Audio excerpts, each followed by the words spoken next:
Welcome back to Everybody Loves Raiken, our 5th edition live play podcast.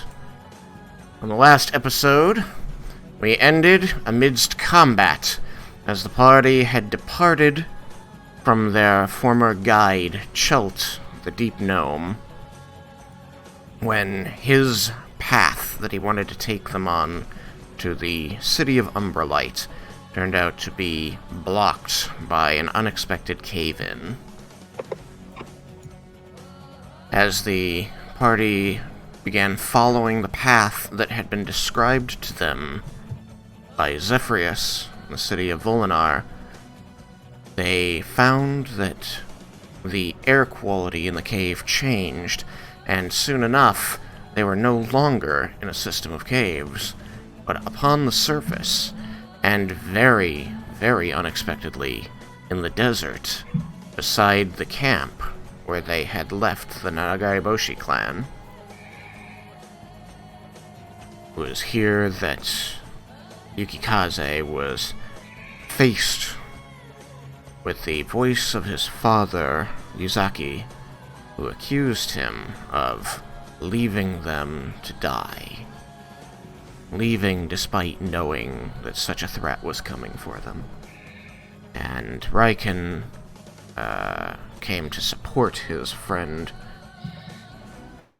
and battle buddy, just as a strange creature that appeared to be little more than mouth and tentacles appeared and grappled everyone, including the invisible fairy, and then began teleporting about the battlefield with them. And so we will be rejoining combat several rounds in, as the party has done their best to chase this monster about this desert camp full of destroyed canvas tents, and trying to rescue Yukikaze, who is currently its prisoner, while alternately being prisoners themselves. We ended after Raiken last time, so we'll be starting at the top of initiative. And what happens at the beginning of this initiative round is... I'm going to come back over here to these people. Leah and Cyrus, what are your passive perceptions?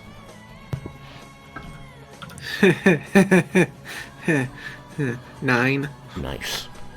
17. 17.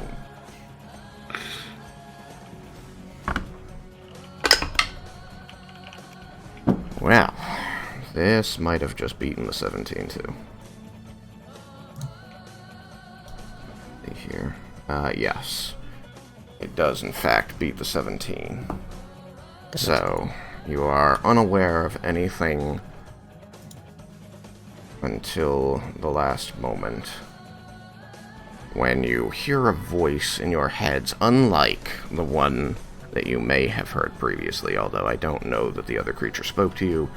You as players are aware that the other creature spoke to the other characters.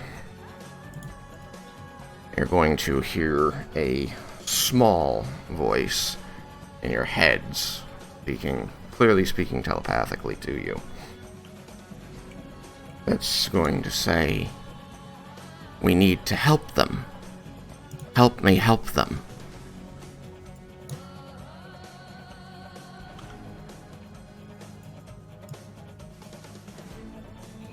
And then I am going to need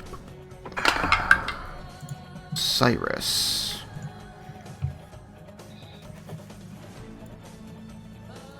Yes. Cyrus, you are going to need to make an intelligence saving throw. Okay, let me check my saving throws, but I believe that's a 13. Excuse me.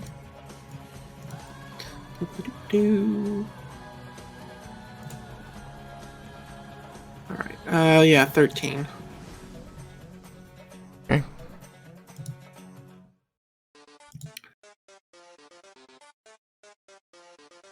Then, you feel the pressure on your mind, but you fight it off. However, a pair of creatures is going to become known to you as they attack.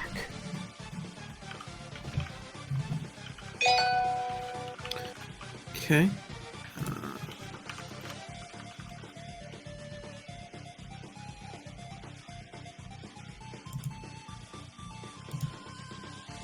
You see these small dog or cat-like creatures with 4 paws and a round body standing in the cave behind you. And you can notice at this point that there are these tiny holes in the side wall of the cave that they might have come from, since you didn't detect them until just now. They are tiny in size, about the size of a cat. One is going to attack Cyrus with a, 23 to hit. That'll hit. Okay. Oh no. Now that I can yes. actually see the stream, oh no. Oh, yes.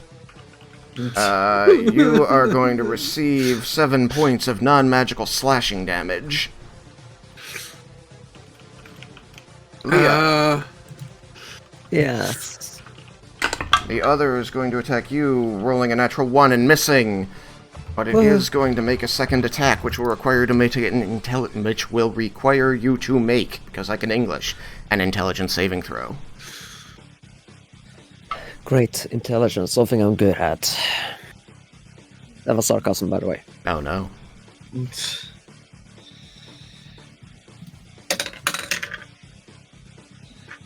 Okay. That's 16. Okay. You also feel a pressure on your mind, which you fight away as this creature seems to be pushing its will on you telepathically. And from there, it becomes Bendar's turn, who is over here.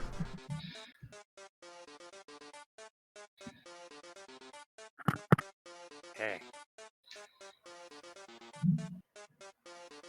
So could I run to that tent that's still standing in front of me? And this one over here. Yeah.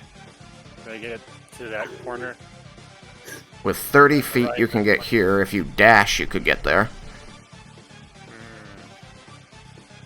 Can I see the critter from here? Let me see here. If you move to there, get my nice little line tool out here. Sorry, can I ask just a quick question? Sure. These new guys, are they sharing the same round as the other guy? No. Okay, no, just double checking. No, I just I'm inserting them at the top of the initiative. Okay, no, just double checking. Yes, you can see him from your new location without dashing. Alright. I'll take my shot from here then. Okay. We'll use poison. You will use poison. Okay. So you spend your bonus action activating the poison lever, and the brush comes into contact with the bolt with the arrow. And I'm gonna shoot it. You're a little quiet today, Jacob. I am. Yeah. Bumped Not up to a me. little bit. I hear well. Okay, well, he's quiet to me, and I'm recording, so that matters. Is there something in Discord I can do to fix that? No. I think you were just a little farther away from your mic than usual. Oh, okay. Is it better now? Yes. Alright. So that's plus 10 to hit, so it's a 24 to hit. 24 to hit. Alright, you will hit.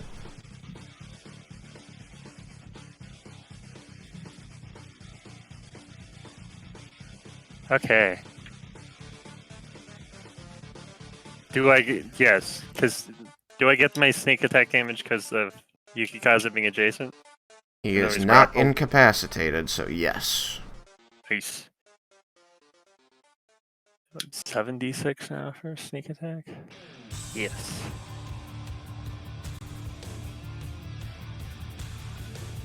Oh yeah, DC 19 con check. Only got a 16. He failed. All the poison. All the poison. Make sure you're keeping track of how much poison is left in the reservoir so that you can refill it when it empties. Yeah, I've used half of the reservoir. Nice. We hadn't talked about it, so I just didn't know if you had been.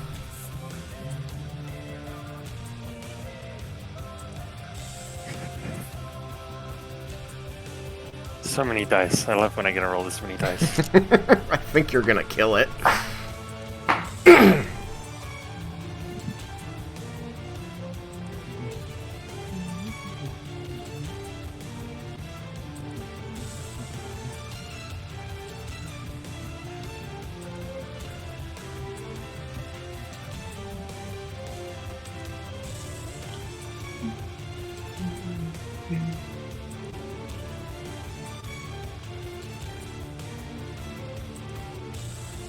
So it's 24 lightning damage.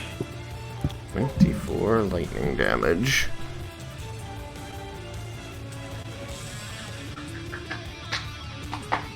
Oh no, sorry, 26 lightning damage. 26 lightning damage.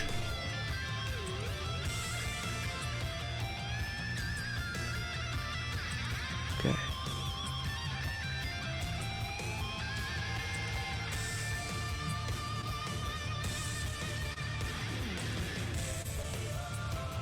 And 42 poison damage.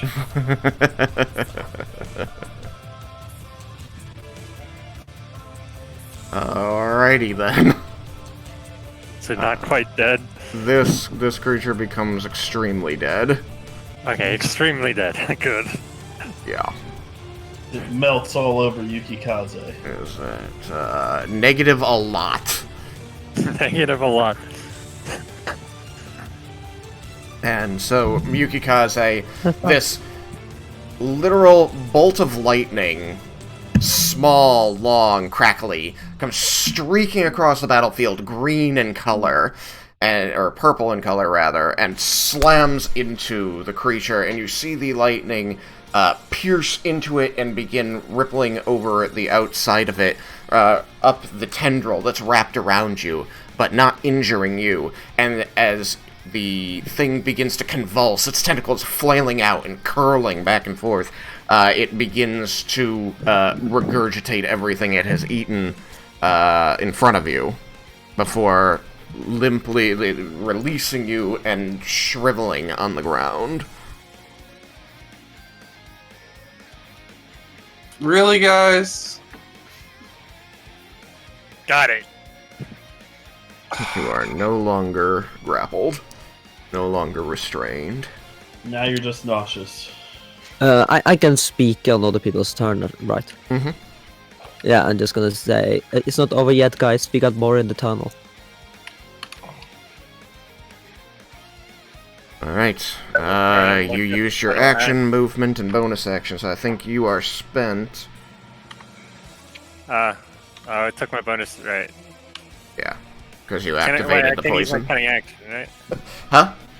Does cunning action use the bonus action? Yeah, cunning action is a bonus action. Okay. So you Then use yeah, the bonus that's action alright. to activate and deactivate poison when you want it. Makes sense. Okay. Then my turn is over. Okay. So, après-vous is Yukikaze. Yukikaze, you have been released from this thing. God. Gosh You're darn welcome. it. Frickin'. Wait, did I hear that from just telepathically? Yes. Yeah. Really, Vendar? You bastard. You're welcome. Alright. As it withers in front of you, you just hear, Yukikaze, how could you? I'll kick it in its ugly looking mouth. it dies more. And Make an that's attack roll. more. Alright. And then I'm going to, as fast as I can, move back toward the group because Lee and them got some engaged. So, Alright, you're gonna double move? yep, beeline it as quick as I have knowledge of where they are. Okay. Well, you Also know where not- you came from, so you can do that. Alright. Now the creature's dead, both physically and emotionally. Laramundus. Okay. I probably can't see the creatures from where I am, given that they are tiny and hidden behind my allies. Yeah. You are not sure what is going on. So I'm going to get closer, I suppose. Fun. Where are you going to go? You can get as close as here. I'm going to get close enough that I can see what they are, or see the things. I mean, I'm gonna have to ask you, is that possible given the setup of the area? I don't know. I mean, I will continue moving to 30 feet if I can't. Yeah, whatever is there is not as, like, you have no line of sight to it because they're body blocking it.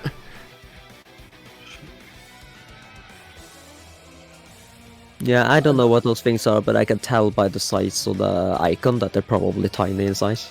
They are tiny size. I will say I don't see anything. Also recall that they are in the tunnel, which is sloped down and away. Remember, you had to come up a steady incline to get up here. So they could also be hidden just by the, the rise. So I will telepath I don't see anything, and then prepare a ray of frost at a hostile creature. The first one that I can see once I am able to see something. I don't like how I'm going to be the thing that when one of them moves out of range, it comes at me. Alright, I think that's gonna be it. Yeah, that was everything I can do. Okay, Leah. Yes, I know what to do. Kind of sucks for Larry Mendes and Teleport! Cyrus. I'm gonna do it. How close to me is Larry Mendes? Is he within 10 feet? Yes. Okay, No. then it's gonna suck for both Larry Mendes and Cyrus, but not as much. Not as much I for want Cyrus, or not as much for Lara Mendes? Because speaking as Lara Mendes, I care about the answer to that question. not as much for both of you because of what I choose. I want to use Fey Presence. Fey Presence. Okay. Yeah, which says once per short rest, as an action, you can cause each creature within 10 feet cube from you to make a wisdom saving throw. Or become charmed or frightened by your choice until the end of your next turn. Okay. And I'm gonna choose charmed, which means that it's not as bad for you two. I got a 21. Yeah, you make it. Cool. Alright. What saving throw? Wisdom. Yeah, it's DC 18. One of them got an 18, the other one got a 3. Okay. I got a 12. Yeah. You are you're charmed. Leah's never looked more charming to you. This is a bad episode to be charming things. Just saying.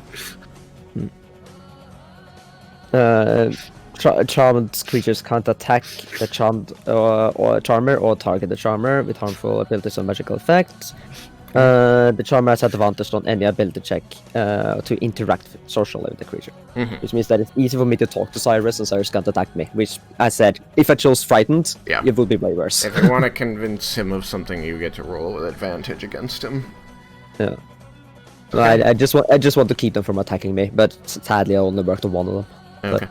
Rough a shot. Alright, doing anything else? I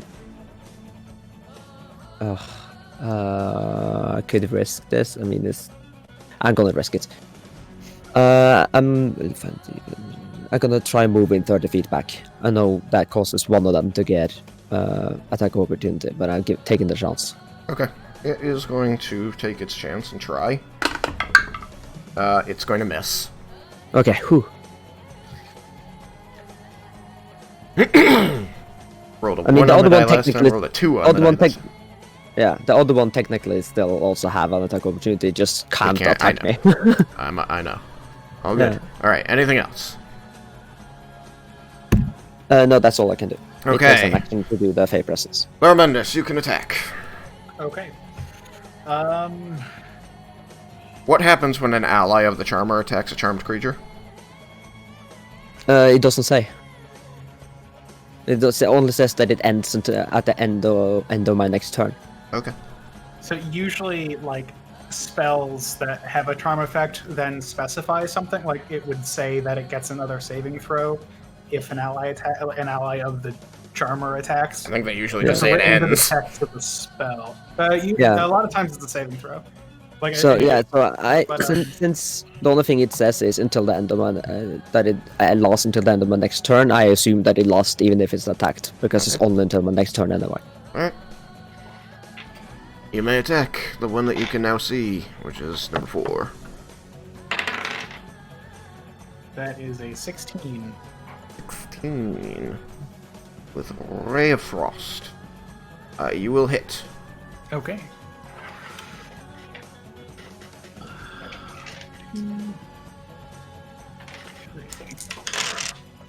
That is 11 points of cold damage. It's slowed by 10 11 feet. points of cold damage.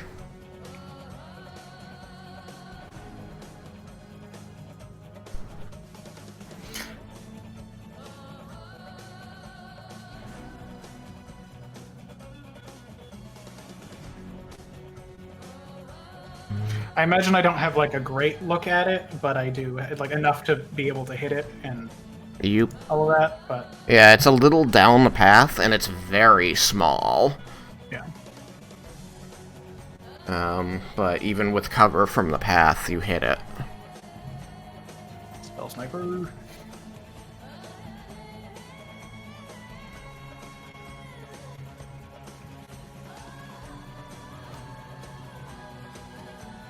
Let's see if I regret using my. That was 11, right? notch shield. Yes, it was 11 points of Okay. damage. 11 points of cold damage.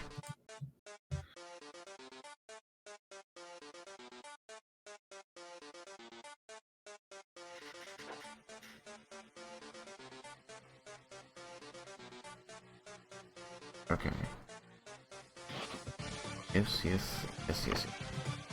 Okay. Okay, cool. So, bam, you hit this guy. Not yet bloodied.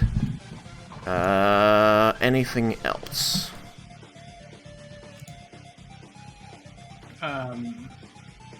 No, that was your. No- I'm nothing sorry. else That that I was can your do. prepared. That was It my was your reaction, prepared yeah. action. So that becomes Cyrus' turn. Alright. Do I have any idea what these creatures are? You can roll Arcana. Okay.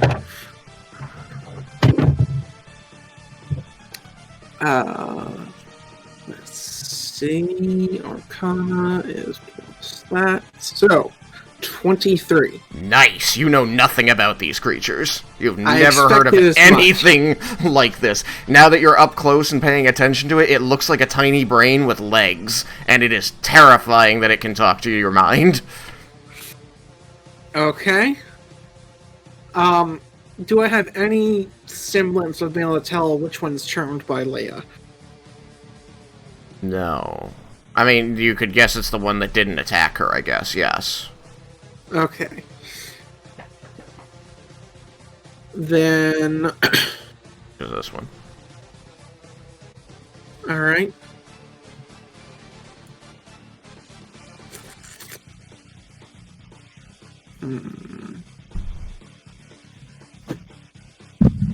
Do I do that or that? Alright, I think I'll try and set it up for somebody else to do something. So I'm going to try using the one sword. Alrighty. Alright, Let's pull that up and make sure I know how this functions. You are drawing your glowing sword. Yes. The area becomes bathed in a light green light, I believe. What color did you have it? I can pick the color. No, actually, he just made it green. I I remembered he didn't actually talk to you about the sword before he gave it to you, so it's just going to be whatever color he chose. So, it's green. It's green. Could have made it like golden also. But green will work. Let's see here. So, standard action to make a physical attack with the sword using int as the ability bonus for hit and damage. So,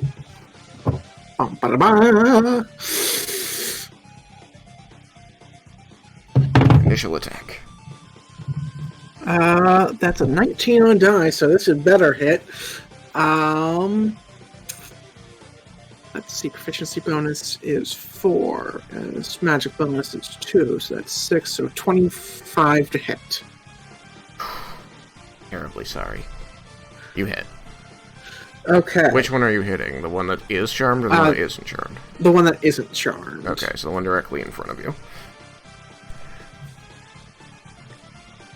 I imagine, because while charmed, I'd imagine it'd be feeling like at the very least, a fierce sense of loyalty, so you're going after anything that tried to hurt Leah, which in this case is the one that attacked her. Mm-hmm. So. And with that, I roll 2d, or I guess it would be 2d10. Because I have no reason to not use it in both hands. Mm-hmm. 10 and 9, so 19 plus 2, so 21 points of magical slashing damage. Alrighty. And then I have to do the other thing. Mm-hmm.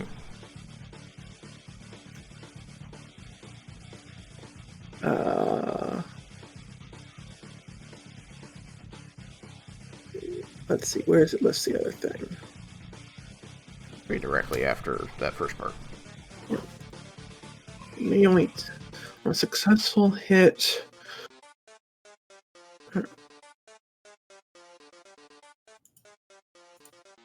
It's a free action, make a melee spell attack. Okay, so I just need to make another attack, but with charisma instead, or would it still be int? Yeah, this is int. Okay. So the same modifier. At least I believe. It doesn't specify for... It says int for the physical attack, but doesn't specify for the second part. Let me double check.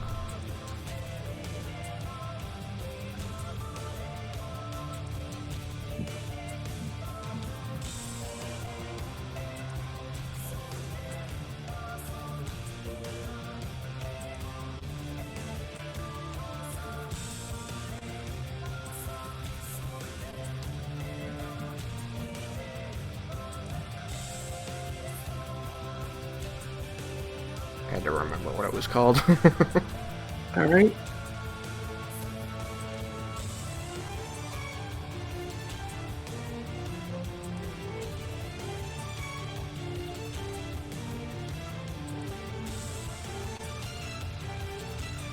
Yeah, it's all with int. Okay.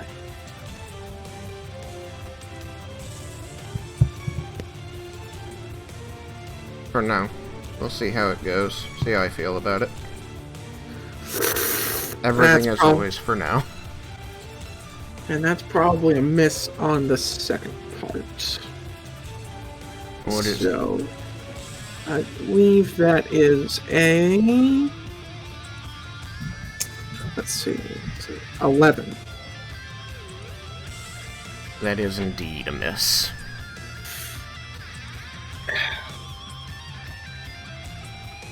Well, I tried. It is. What is your bonus when you do it that way, just so that I know? It's still plus 6. Same as the other thing, since it's still int. Okay. If it was with charisma, it would be +9. Okay. I don't at this time see a reason to change it, but we will see how things go going forward. Okay. Alright, so you slash at it, and the brilliance of the sword seems to gather on the cutting edge as you make your sweep. Unfortunately, you miss, and the brilliance sparks and puffs as though trying to attack the target for you, but with missing, it finds no purchase, and you find that the bonuses of the sword are lost until your next short rest. Yep. Still don't want to leave the cave, so I'm gonna do the halfling thing and walk through the... Oh, wait. Does it have to be bigger than me? No, I think I can, because it's still like an animate creature. I think that the thing that relies on size is hiding behind a creature. So let me pull that up to be sure. Features and traits. I can move through the space of any creature that is of a size larger than yours. So this thing is smaller than me, so I can't actually move through it. Interesting. Also, it is only one size category smaller than you, so I guess makes slightly more sense.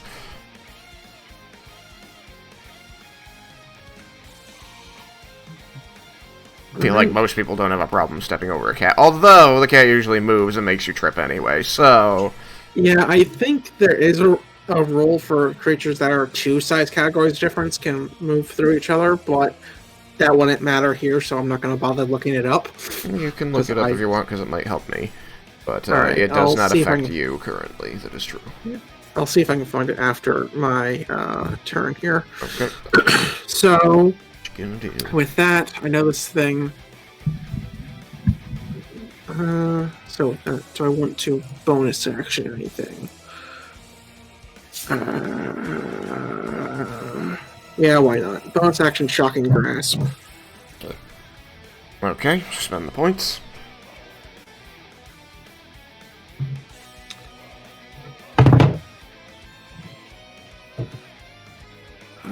Let's see, and now it's only +7. So, 24 to hit. Yeah, that'll hit. Alright. Discord will be quicker.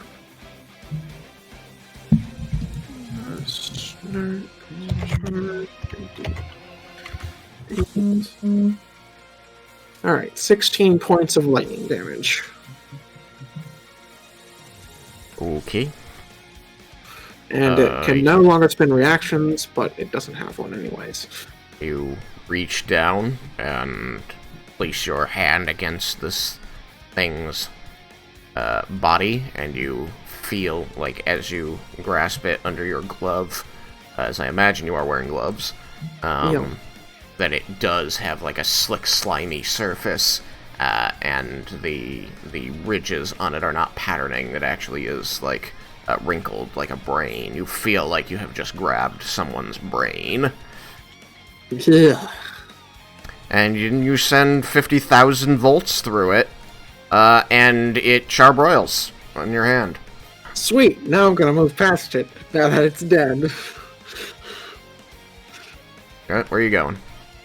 I'm gonna move my full movement speed down into the cave, because I don't want to leave the cave. Okay. Which I imagine means the other thing gets an attack of opportunity. It does. And my dice have betrayed me, so you're gonna get away. Woo! Well done. And I'll say over telepathy, they're like brains with legs! Somebody come kill this thing! After Cyrus, it becomes Jebel, and Jebel is way the hell over here. Yeah. I'm going to telepath to my Raven and have it fly 50 feet west. With a fly speed of 50 feet, apparently. Okay. Skiff flies 50 feet west. And I'm going to ask it just to have a look and tell me if it sees anything anywhere, because I'm noticing that this desert is still here. Sand, fire, allies. Maybe a little distortion in the sky that wasn't there before.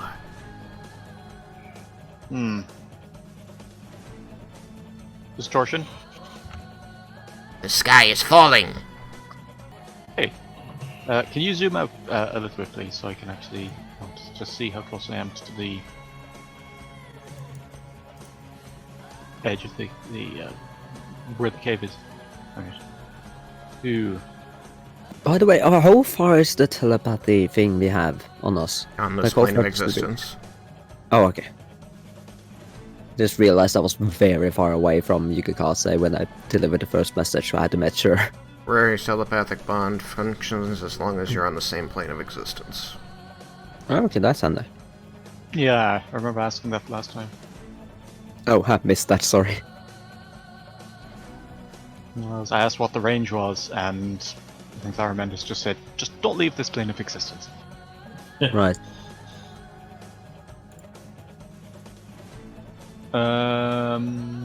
Ooh. I'm gonna double move back to cave. Okay. So, Jebel, you moved. You got to here.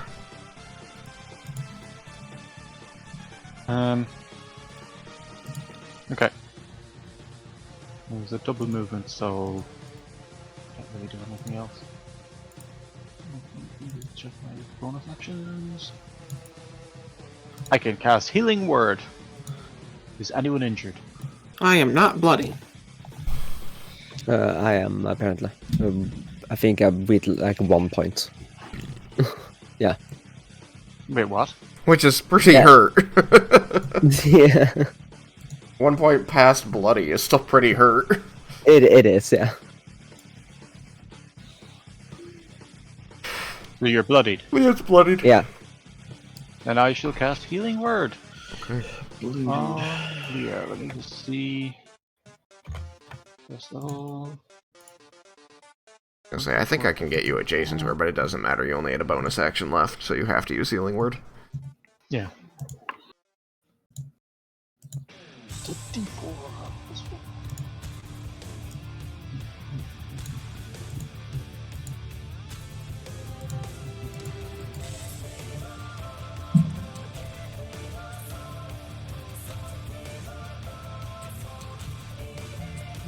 Ooh. So you get 8 hit points back. 8. Okay. Yeah. Well, then I'm Maximize no longer that one. bloodied. And I think that's me. Okay.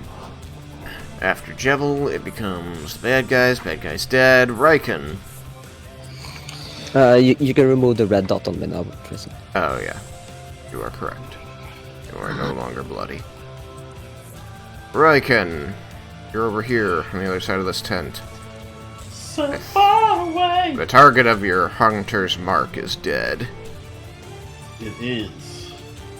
I must find a new enemy to put it on. Must you do that quickly, or do you have time? All it says is on a subsequent turn. Okay. Then sounds like you have time. Yeah, as long as you can maintain concentration on the spell. Well, nobody's hitting me, so. Raiken is going to, because of the message that Leah sent telepathically, he is going to try to rush back to where everybody was at the entrance. So he's going to dash around the tent. Northways, southways? Northways still has all that fire. I think he's gonna go south just because he knows that there was a giant fireball. at least before. Yeah. You rush out this way, and yeah, you can see that those tents are still burning. They're burning much lower now. The canvas has been mostly chewed up, but you know, there's still flame around on the ground. Yep. And he doesn't see anything yet, so he doesn't have any enemy to put Hunter's Mark on. So that'll be it. Okay. Which brings us back to this critter, which is going to come hopping happily after you, Cyrus. Oh joy. And it says, wait, stop. Let me help you help us. And you're going to need to make an intelligence saving throw again. Oh no.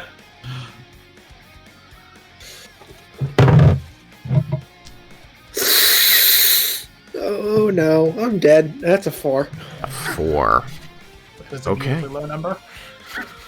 It is quite the low number. On a 4. On a 4. So You will take 11 points of psychic damage. Alright. But I have to roll something first. Is 10 more than your intelligence score or equal to it? 10 is in fact my intelligence score. Oh. Okay then. So I'm dead. No. Your intelligence score is 0, though. Which I believe makes you dead. No, you're only incapacitated. On 0 makes you dead. Everything else, it's just a coma. Yeah, you're just brain dead. You are brain dead right now. You are stunned until you regain at least 1 point of intelligence. Stunned means that you are incapacitated, you cannot move, you can speak only falteringly, you automatically fail strength and dexterity throws, and attack rolls against you have advantage. You don't even have to fall prone.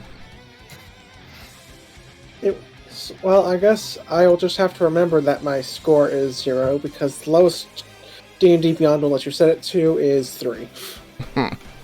It's going to then prance around you, for which you can do nothing. Can it move that much with the... Because that was the one that I had hit with Ray Frost. I don't know what the movement actually is, but... Ray of Frost is minus 10? Yeah. Then yes, it has exactly enough movement to do that. Okay, It has cool. 40 movement. Right there. They're quick little buggers. Oh boy. And then, just because it can't do anything else this round, it's going to make its attack with advantage and get a 22 to hit you. Okay. See, this is exactly why I didn't do a frightened, because I was afraid of that causing Cyrus to also walk deeper into the tunnel and be fucked. But then he decided to walk Then into he the did tunnel it anyway! So I don't want to go in that desert, man. that is 7 points of non-magical slashing damage. 7 points. I like to think we're now just getting, like, some static, almost, and telepathic bombs. I mean, yours had been set to 1, his has been set to 0, so yeah, that may in fact be accurate. Saving religiously now, because of that stupid misclick earlier. Okay, it becomes Vendar's turn. There is Wait a some minute. weird static on the line. I know that's funnier, but technically the spell says creatures with intelligence scores of 2 or less aren't affected by the spell. Oh, So he's no longer does it on the drop line. From him, You just hear the beep, beep, beep. Line disconnected. the brain you were trying to reach. Is unavailable at this time. If you need help, dial your operator. There's like, what? Operator?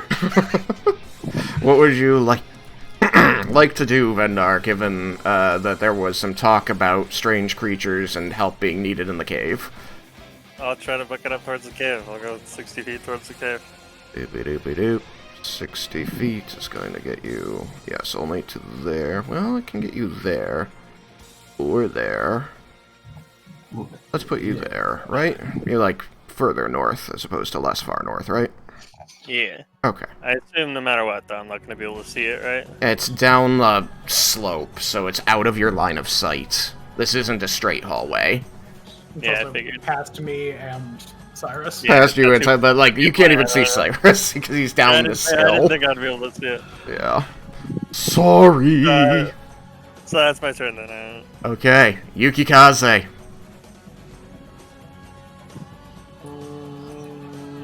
Yukikaze. An additional action does not mean movement, right? An additional action. What do you mean? You mean a bonus action? No, as the action says run more, but I don't know. You think I can do that? I think you can.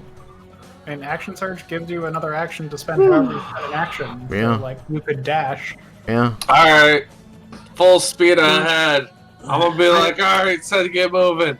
Well, I he have trades one it out. What? What? I have one question about that, and that's what's the difference between an action surge double dash and a cunning action double dash? Yeah, because you said I couldn't dash 90 feet with my cunning action.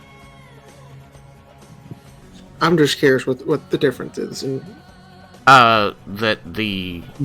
Guess we can revise the rule. Oh no, if I can't do it, I'm just gonna move as fast as I can over there. Then that's fine. No, actions are trade outable for movement. You can, if you have an action, you can trade it out for movement. So, we'll just revise the rule. Do you want to go straight through the fire? No. No. Okay. Are you sure? It's the shortest way. It is the shortest way. It is burned down low. You know you would be taking a little bit of damage. It's got a hot step. It'll be No. fine. Just Okay. a little bit. No. Okay. Just no. Firewalk in the day. Yukikaze can't take a little heat. Just no. Just no. So, for now, we'll just revise the rule. You can cunning action dash. Okay. I cannot currently come up with a reason that's different. Maybe later I'll come up with a reason that's different, but I don't think I care enough. Alright. After Yukikaze, Laramendus. Okay. Did I The line went dead after the creature hopped away. get a good enough look at anything that I can try and make a roll to check? I suppose I saw it move in there, so I can move closer and therefore be passing by the fried one. Indeed. You could roll Arcana. If I can find a d20, that would be lovely. That is a 20 on die, so I got a 36, which this is, I guess the time I crit. With the help of the knowledge imparted to you by Ash's many lifetimes, which mostly is assisting in deductive reasoning, added to the knowledge that you were given by the drow. While you're not sure what to call this creature, it is very likely connected to the Mind Flayers, and therefore very likely to also be good at affecting minds, or wont to. Oh dear. Everyone gets like a sense of dread just over the line.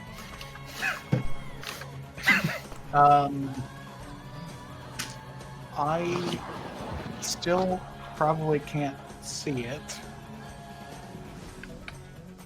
It is beyond your friend, so he is blocking line of sight to it. It is lower on the slope than he is.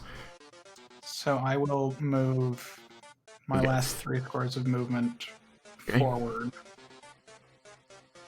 You become able to see it. And I just see, prancing around. Yeah, it's like, kind of like, you can see that he has, like, claw marks on his legs from where it clearly attacked him. and it's like hopping in a circle, and like every now and then it like squats down and like wiggles its butt like a cat is about to pounce. How hurt does the thing appear? I mean, it sounds like it appears fairly spry. Let me check. It is not yet bloodied.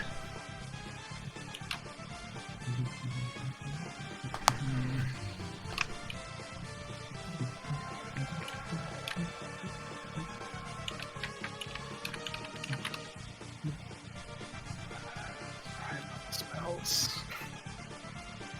I don't want to spend those.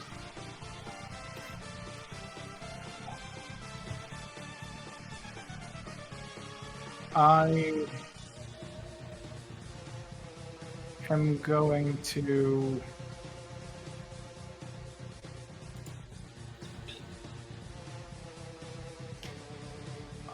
going to third level Scorching Ray. Third level Scorching Ray. Okay, so how many do I get? 4 rays? Yeah, I get 4 rays. The first ray is a 23. That'll hit. The second one is a 27. That'll hit. The third one is a 14. That'll actually hit. Oh, sweet. And the last one is a 20. That'll hit. Okay. It's going to be lots of d6s of fire.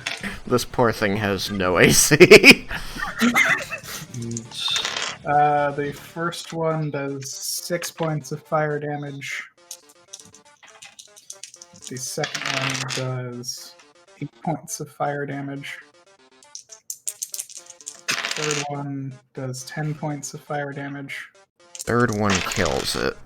Okay, and then it, I suppose.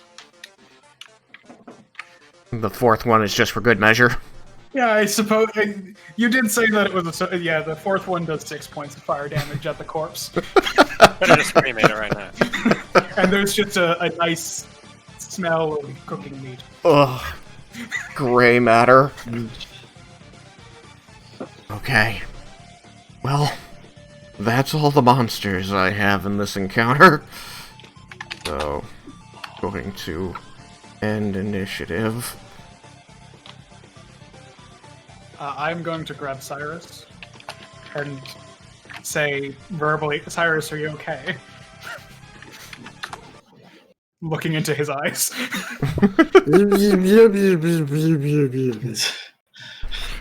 He has a secret for you. As you do this, Ash actually drifts away from you and begins examining the corpse on the ground.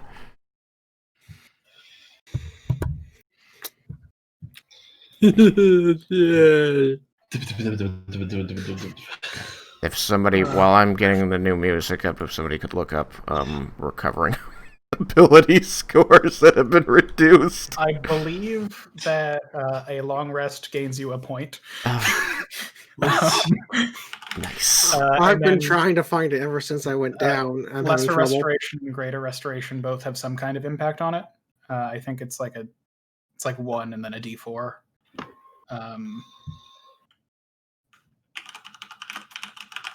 Lesser restoration is blinded, deafened, paralyzed, or Okay, poisoned. they just put it into greater restoration then. Yeah, I do not have greater restoration prepared.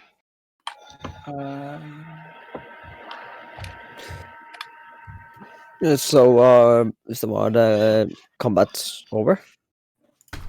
Yep, that's how the music is gone. I'm just pulling up another music that I like to be not combat music. Okay, then yeah, I was gonna say, is it wrong of me to say I missed shouts? Everyone miss. I mean, I suppose he was charming enough when he wasn't trying to kill us.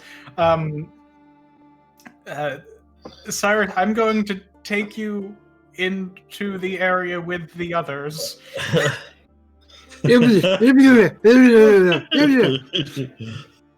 Yes, this way.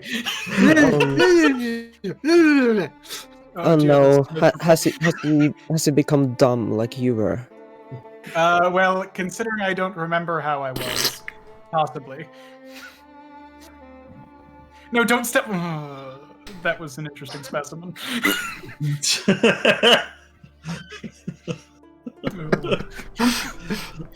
I'm gonna just try to start rooting through his bag Or like and tossing like- things out just randomly.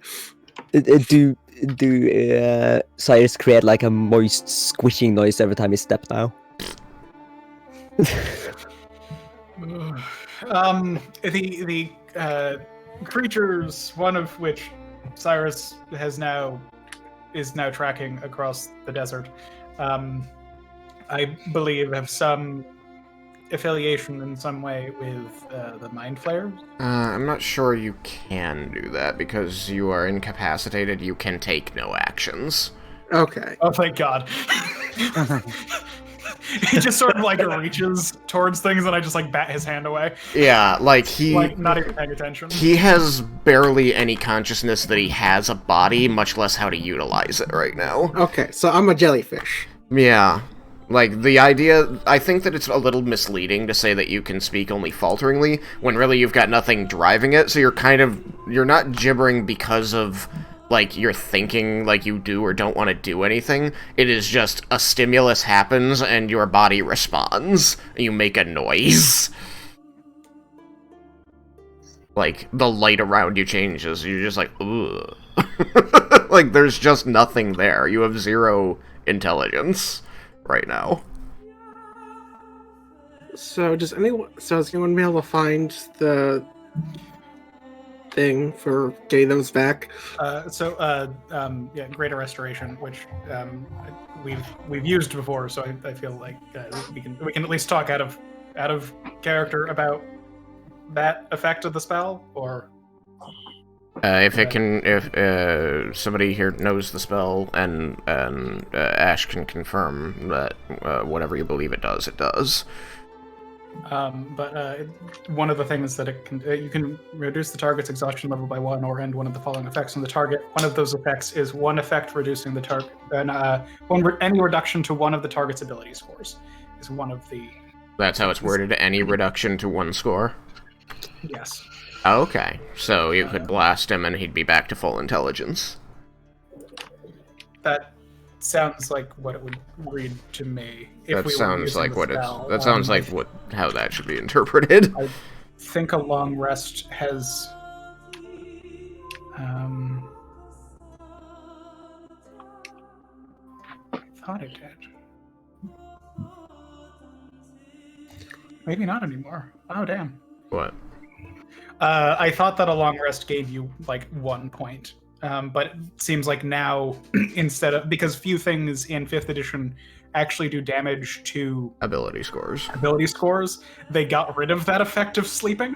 That's grand. Lovely on them. So your only chance is the Greater Restoration spell, is what I'm hearing, or Wish. Yeah. Or Wish. Which I guess technically Wish is the cheaper way to do it. Is it?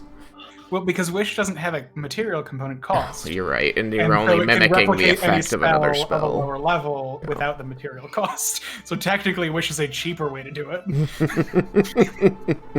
If only you were capable of casting 9th level spells.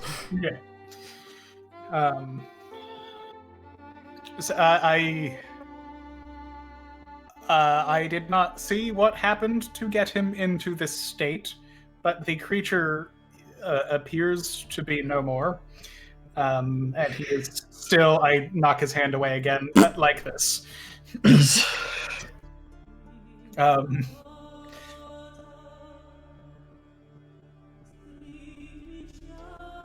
And Ash is going to float back over to you and say, in a voice completely devoid of any concern for any person, "This creature is fascinating, Scholar. I'm going to classify it as an aberration because it seems that its body does not match the morphology or function of many other creatures I could classify it as, and its abilities are certainly extraplanar."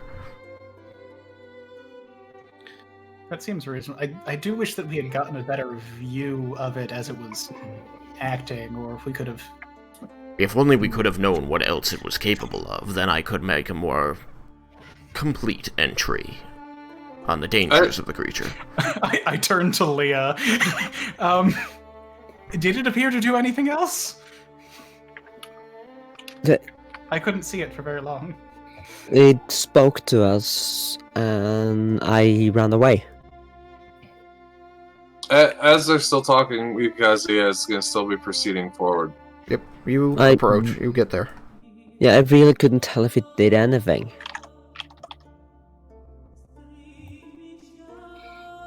So was it telepathy? I think so. I mean, I didn't see a mouth move, and it sounded the same as when we talked to each other. I don't believe that I heard anything, so that makes sense. Interesting. I wonder what the range would be. Unfortunately, the specimens are too destroyed for me to gain anything more than that, and the psychic powers are an educated guess, given what has happened to Cyrus. That was his name. Yeah. Maybe if we find another one. Laramendas and I guess Cyrus, I'm sorry you were within range of my charm, but I had to use something to get away. I was unaffected. Right. Did seem to be a reasonable way to get away from these things, and we did see what happened to Cyrus, who did not. I'd like to start drilling on Laramendas. You can. Oh, he looks like you from before there, but just... So I've heard, although I wouldn't remember. It was most unbecoming, Scholar. I didn't know the Brent would do that, but I don't want to be close to anything, and my Misty escape is over. By the way, I've used almost all the tricks I have in this combat. I got nothing left.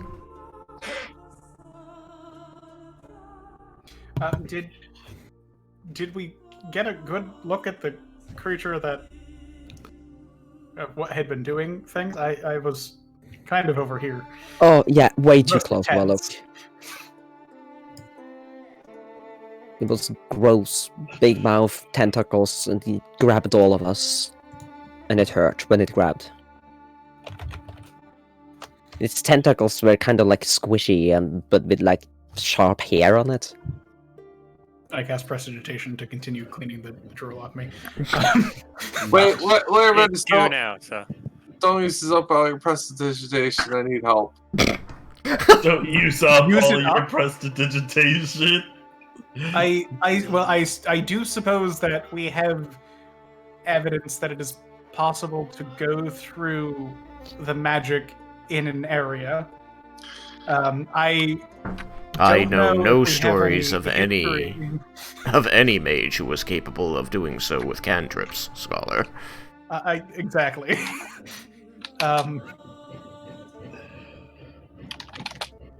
Do we see an exit in the way that we need to be going? Is this area still... As you have holding been firm? talking... No, it has not. As you have been talking, this desert that looks so much like the encampment that you spent nights at, between Tuka and the Vault of Garland, begins to melt away. And the area shrinks down to barely more than a large cavern around you, with branching tunnels off of it. Melt away, do you mean kind of like water painting in rain? Or like when a woman cries with mascara on? A little. Like, all of the three-dimensional objects just sort of, like, seem to bubble and flow like fluid and then begin to flatten out or become, or grow and become walls around you. The bright sunlight and the sky around you fade and are replaced with the dark dankness of cavern. You can hear the dripping of water off of stalactites in the area. and you once again find yourself in that oppressive humidity of the caves.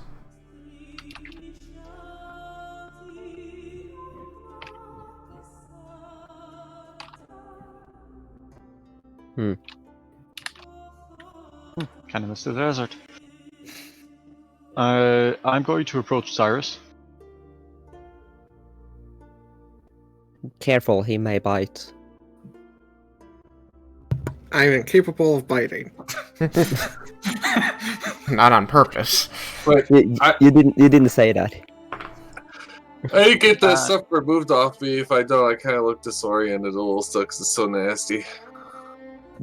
Got like bile and blood all over him. So Did you actually? I don't think you actually asked me to clean. You just told me not to waste it, and then we launched into a discussion about the nature of ambient magical energy. Yeah. That's how disoriented Yukikaze is a bit from this. Is that he said that so delayed, and he does look kind of bad. So, how long is he going to be like this?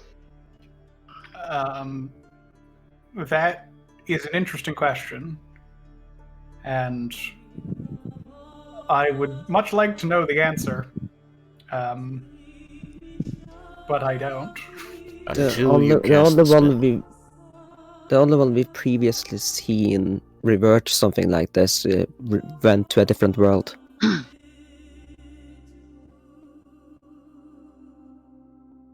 Was there no? So, do I know that? Did we have discussions after the fact that greater restoration was what did it? It Do I not? 'Cause wasn't. I might not. The problem is that it wasn't. But Ash does know. Just because of his many lives. He had mentioned it to the party when they were trying to fix you, but nobody was capable of casting it at that time. But the spell that fixed you wasn't Greater Restoration. It was Remove Affliction. Mm-hmm. 4E being weird with its spells. Oh, yeah. So the Ash, the glowing orb, would simply say, well, if it is an effect that functions similar to the spell Feeble Mind, which the Lich had used upon the Scholar, then the solution should be similar. Greater Restoration. Does anyone have a pouch? A pouch. It's an empty pouch. I'm currently using my pouch. Why? Pouches. Let's double check.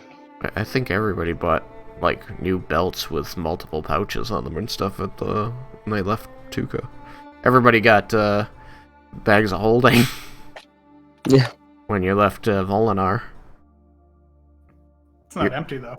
You have a bag of holding. If you have a pouch, you could dump everything in it into the bag of holding, then you'd have an empty pouch. I normally have it written down whether I have pouches or not. My spell components are in my pouch. I prefer not to dump it out into a bag of holding. It would make things most inconvenient. Vendor, you've got a bunch of empty vials. What? I actually think I do have an empty pouch. What do you need it an for? empty pouch? I'm going to just gesture towards Cyrus as I'm just having a look to see if I've got any empty pouches on me. You want to put Cyrus in a pouch? What are you gonna do? Turn him into a mouse? I was thinking frog. I don't know if that is morally right. Would you like to be a frog, Cyrus? He'd probably be more intelligent than he is now. Does it work Cyrus like that? begins to urinate on Laramindus. Ooh. Well, Cyrus begins to urinate on Cyrus. In Pretty much. Paramendus' direction. Poor Cyrus, he's been through so much since he's joined this party. He's been a liquid, an idiot, and now he's gonna be a frog. I do have 3 empty sacks. Tristan message. What? Oh, sorry. Are we capable of casting Greater Restoration now? Not right now, no. Then, to Leah, a frog seems a much easier way to safely transport him in this dangerous locale.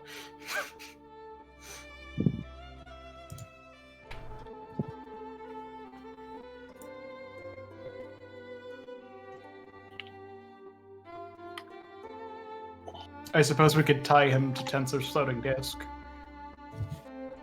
We'd As a have to frog? recast it. It's a bit big to tie a frog to. If it's anything like how you were, tying is not an easy thing to do.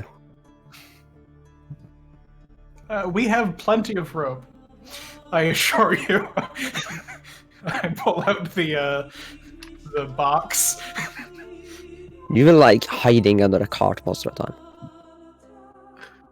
If only I was a little bit smarter, I could start playing with my gravity gun to cause so many problems. No actions may be taken.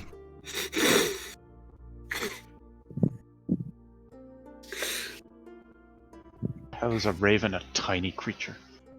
They're 2 feet tall.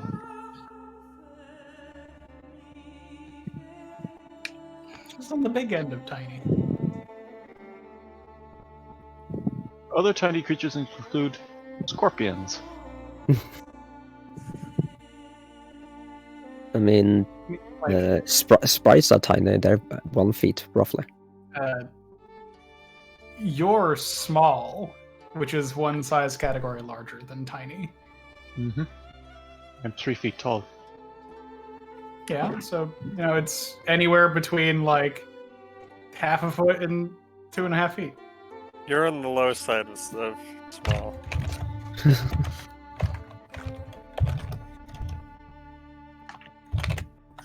So our options are to move him like this, carefully, and hope that he doesn't run away if we encounter anything, or begin producing too much noise, thus alerting more creatures to our presence. Polymorph him. Or make camp in this cavern and wait until such time as we can prepare Greater Restoration. If this place can be considered safe enough, waiting an hour would definitely help me. But I don't know how much it will help him. I we'd believe be it would take waiting- longer than an hour to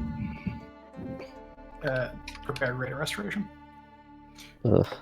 We would You- lose you're talking- the rest of the day, and then You're talking about a full rest? we would need to wait until we could wait. Then maybe polymorph is the option. I mean, I do like the sound of turning someone into frogs though. It's very, very witchy. Wish I could do that. How long can you maintain the concentration? An hour. It doesn't. How much that helps. It doesn't gain us a lot of. Gains us an Time. hour. Yeah, we don't know where we'll be an hour from now. It could be a very worse situation than we are now.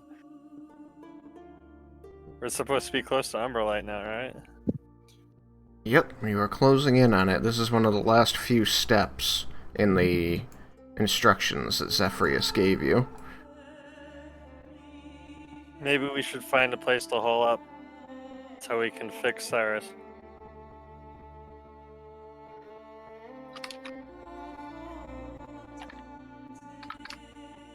We don't know what we might encounter when we get to Umbralight.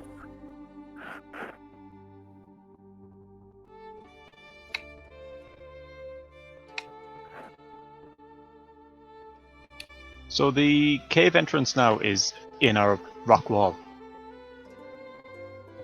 Yep. I'm just going to look at him and go like, I was able to walk through that. Yep. Like, that was said in character. So, Yeah. I'm just sorry. So what would have happened if you were over there when everything faded? Very interesting things. pushed out or killed. Very interesting things that you'll have to experiment to find out, I guess. Such is the life of a scholar, I'm told. One day we'll know.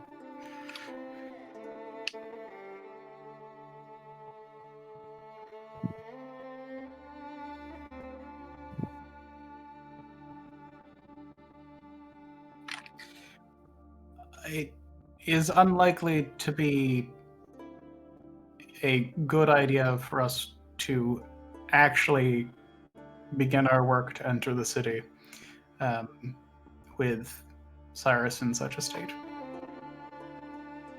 Yeah, I think we should find some place where we can... some defensible place to camp until we can fix Cyrus.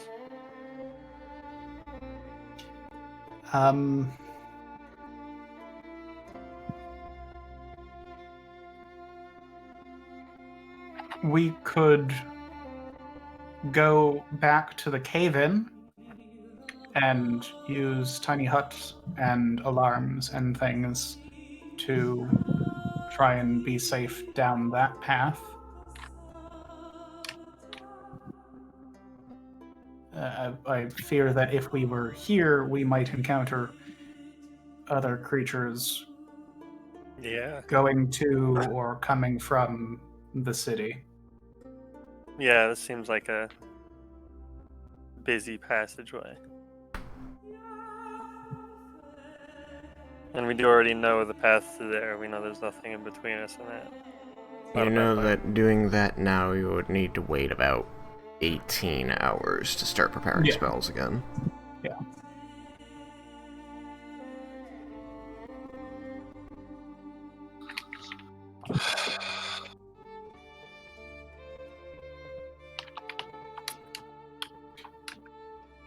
Any other thoughts? It smells really bad right now. It now smells like lavender. Why does this smell like lavender? Lerman just moved his hands and said some words. But I'm still nasty, aren't I? Oh.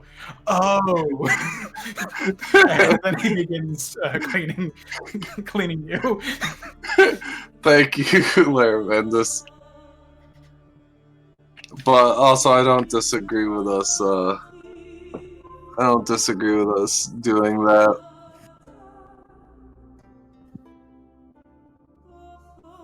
It's unfortunate. It's a long time to wait, but I don't think it's a good idea to try to continue with Cyrus in this state.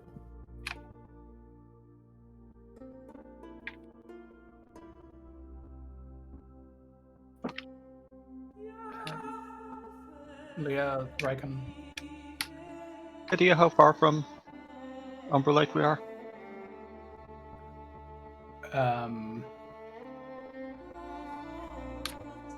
Voice in the sky. What was our estimate? It was like you're more than halfway through the travel you would have needed to do today to get there. So you're within a couple hours walking.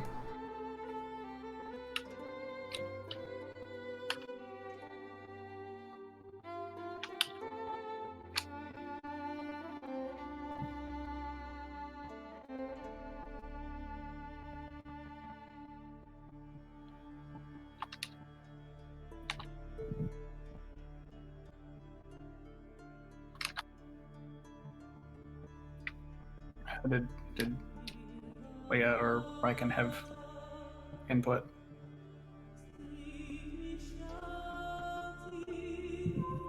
Or Jebel? I don't remember if Jebel had actually voiced yes, no on this particular thing. On what we were gonna do with Cyrus? Yes. Any thoughts on the proposals?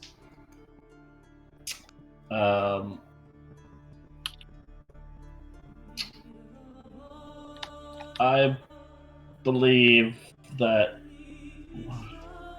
whatever will make it easiest to continue traveling further is what we should do. So if that means changing Cyrus into some tiny creature so that he won't be dead weight, then we should do that. So you believe that we should make our way the few hours more with Cyrus as he is, and then tomorrow, after we have had a chance to re-prepare spells, fix him, which would mean we are in the city at that point. I believe so, just because that seems to be in my opinion, the safest, rather than camping out or going backwards. We don't know where we'll find when we get to Umbralight. Also, that was a kind of a mean way to put it there, Raiken.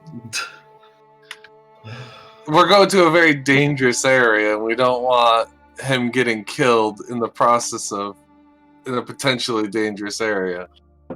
To be fair, he wouldn't. It would actually help him because he wouldn't die automatically. He would transform back. If he died, I look at him. How would he transform back? Isn't that what the spell does? I could have sworn that's what the spell does. That's why you guys didn't want me to hit the one thing, because it would transform back. Oh, as a frog. If he died as a frog, then yes, he would turn back into his current state. I begin cleaning whatever it is he's doing towards me. And then whatever killed him as a frog would then just kill him as a puppet or whatever the fuck he is now. Yeah, and never mind. I shouldn't even be the last rules question at this point. I'm unconscious. I'll leave it to you guys.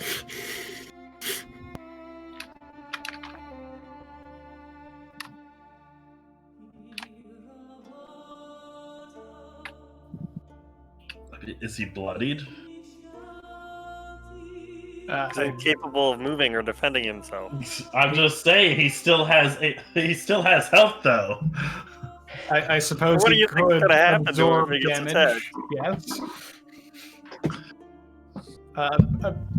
Probably not particularly well. What are you gonna strap him to your back? If we give him to one of the people who stay back, then it's going to be less likely that he's gonna get hit. Then also, if Jebba loses concentration, then he'll suddenly turn back into a halfling in the sack. Why are we arguing about this? I was just trying to say it was a bit mean to say. We should be focused here, guys. Because right now, technically, he is dead weight. No, that is not an insult. That is literally what it is right now. That is fact. He's a comrade in trouble. Not even a human anymore. It's not. It's an it. So my biggest concern, taking him forward, let us say that we just continue casting polymorph on him, so he remains a frog or sheep or whatever we want him to be. Sheep. This sounds too big. The problem is we will still need to be in the city. What about Spider? Until that seems like it would be a bad idea given the allies we seek. But if we carry a spider along, at least we'll look like less suspicious. Because until we are with the allies that we want to approach. Oh, This is I all will say happening this- telepathically, yes. Yeah, Okay. I was about to say that just to make clear to you. The only things that are not telepathic are me like shushing at Cyrus and things like that. Mhm. Right.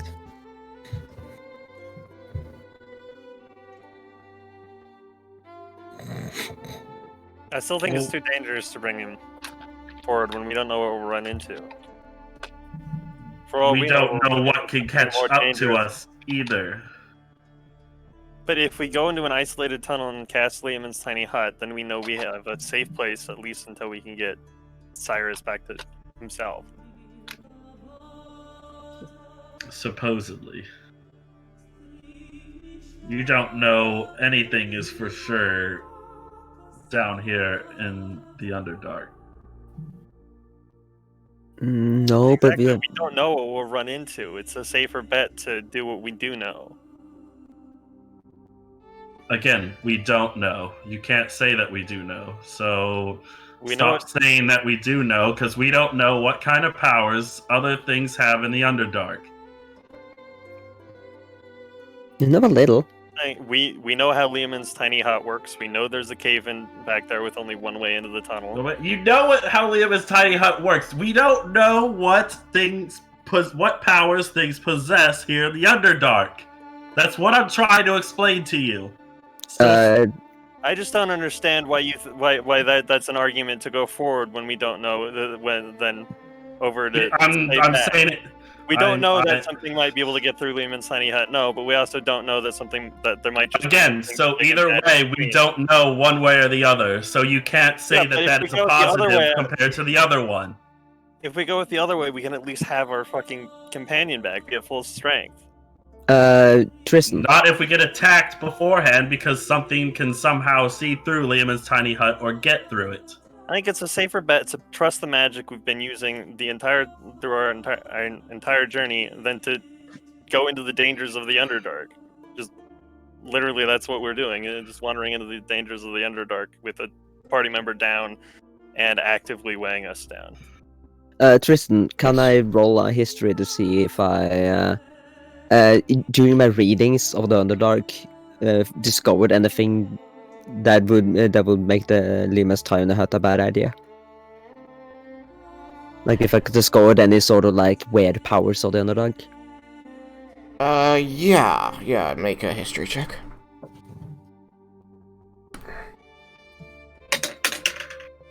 I can say you probably do already know some of the like drawbacks of the spell in that like you just cast Dispel Magic at it and it's gone. And Dispel Magic is a lowish level spell. Like we've seen this happen twice now.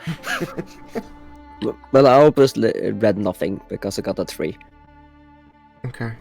But even with a 3, one of the things you do know is that you have been in the spell, safe, quote-unquote safe inside, when somebody who meant to do you harm came and got rid of it, and one of those people was a cleric. You were told specifically by Zephyrius that the clerics are the mistresses of drow societies, so you know that they have clerics. Right. Okay. So if drow want to get you out of there, you know they can. You also know, even with a 3, that the Liamin's tiny hut, because Laramentis has talked about it before, doesn't have a bottom, so anything tunneling can just come up inside it. Okay, I will convey that information to the party then. So yeah, I don't think Liamin's tiny hut is as safe down here. I'm kind of with Raiken on this one. I mean, if any of the drow scout parties have a cleric with them, which they often do, based on what Zephyrius had told us, they can just remove it. That would be why we would try to go hide in an isolated part. Like hiding helped us before? They found us immediately.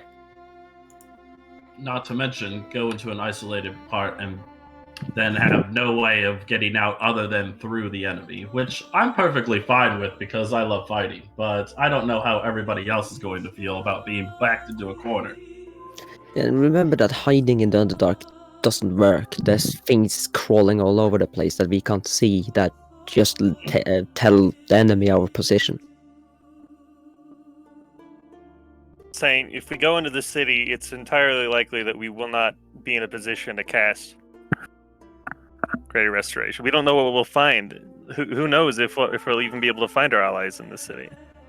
But Who if knows we what do we'll find our finally- allies, they might also know the spell. I mean, If Raiken- everything goes well, it would work great. But if we find the city and find it's not the situation we're expecting, then we're going to No. have this massive dead weight that we have. I'm just saying that the brains are native down here, so someone living in the city likely have ways to protect against them. I will say that if we are going to meet with these people partially to gain information about the items that we seek, if our first interaction with them is, could you cast relatively high level magic at our friend here, that seems like it's a thing that we will owe them for to start off with, and then there is information that we will also owe them for. So Yeah, I don't mean that we bring that up immediately. But Who know knows if what they're their stance allies. on magic is? Who knows if we're going to be able to? Who knows if we'll even be able to get into the city? Maybe we don't know if our information is going to work out. I could disguise us as Drow and tell them that we were a scout party and ran into a brains. One of them got corrupted. We need to just get in safety. I was gonna say we could use stone to like camouflage ourselves, but our stone guy's kinda not here right now.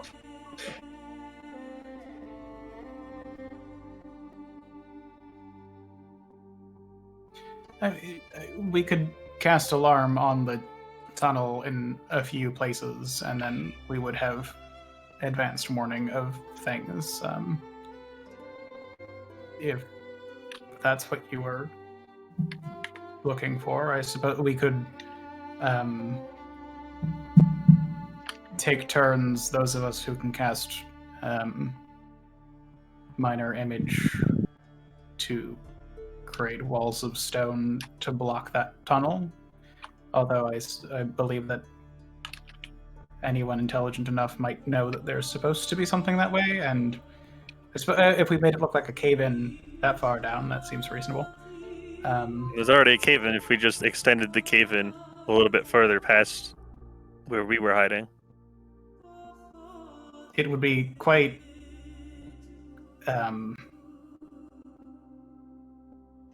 taxing mentally, but not spell-wise. It would require quite a bit of focus, but we could take turns doing so. What's the water skin look like? I just think what we're doing is too dangerous and too important to go in with a party member to add down like this.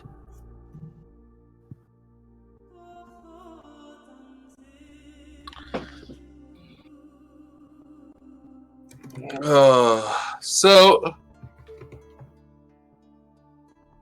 I guess what we could do is state the pros and cons of both one last time, and then we could take a vote on it. You hear my question? Who are you asking Me. that to? No, out of character. What does a water skin look like? Jebel wouldn't have to ask because he has one. He'd just look down. I mean, it's like a sack of leather with a spout at the end. How do they close? Like, do they? Usually a cork or something with screw on top. Yeah, have you Cork. watched Game of Thrones? And the what is? Someone's breathing into the mic heavily. I think it's Thomas. It's not me. That was probably me. I accidentally put my mic into my mouth. I accidentally ate my mic. It was delicious. I had the munchies. You know, my cat does it all the time, and I said I had to give it a taste. There you go. It was inspiring to watch the cat do it. Tastes fishy. Okay. So if the drinking end is very thin, is it, and solid? The drinking end is thin and solid. It's like the opening to a Coke bottle or a drink. It's just usually a circle. I am going to uncork my water skin, pop the lid into my bag, cut it open with a knife, and then I'm going to polymorph Cyrus into a frog. What bag is this? Water skin. The water skin. Okay, so you are placing water inside it, so there's some water in there. Yeah. Putting a hole in it, and then you're going to... What? I'm going to polymorph Cyrus into a frog. Yep. Put him inside the water skin. Yep. Then cast mending on the water skin. So the water skin is totally sealed up. Well, the side of it is off, but the opening where you drink from is still open. So oh, okay, air okay. can get in through there. Gotcha. Okay. There's a halfling inside your water skin. And just so that I know, how long does polymorph, how long can that be concentrated upon? An hour. An hour. Okay. Is he willing? He is not capable of being unwilling, I think. Since he has no intelligence, he can't make decisions. Seems fair. I mean, tell me if I'm wrong, but that seems to be the case to me. I would argue that if he had 1 point of intelligence, then, like... Yeah. He could probably count as unwilling. And probably would, since he wouldn't know what's going on. But I would 0 without any... I would think that to be a wisdom, not intelligence, though. Oh right. This is about The question willing. isn't what kind of save it is a wisdom saving throw. My question is, does he need to make one? Because an unwilling creature would need to make the wisdom saving throw, and so the discussion is at 0 intelligence, is one capable of being unwilling? Yeah, Does that he have the intellect required to actually be willing or unwilling to do something? Is he capable of standing, or is he just like... He is capable of standing. Like, nothing says that he has to fall prone, but he's not capable of moving or taking actions. So, like, for all intents and purposes, he's just standing there wobbling until someone moves him. Like, he can't even walk. So if he were to fall down, would he not be able to get back up? Yeah. You know, Somebody the would Green have to lift him. What was that? The man in the Green Mile, who gets his brain fried. Not literally brain fried, but he gets... Your man does the thing to him, and at the end he's just, he's like in the mental institution. They're just gonna... So like they have to lead him through the door, and when they do, and they let go of him, he just stands staring straight ahead all the time. Percy. The asshole. Okay. I haven't watched The Green Mile. Oh, well, it's just one of the characters ends up kind of dazed. Oh, I can't remember that. Was that done by the big guy? Yeah. Okay. I watched that film twice, I think, but it's a very long time ago. It's a good film.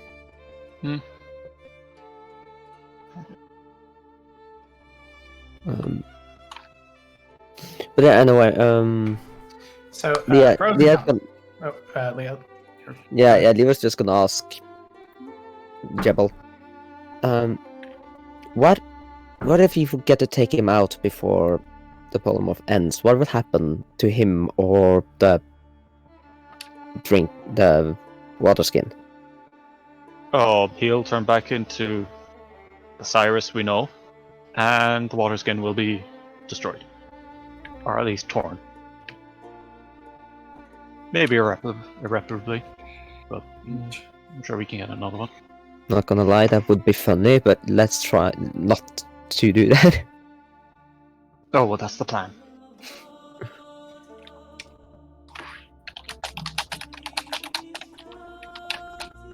So, pros of hunkering down in the caved-in tunnel.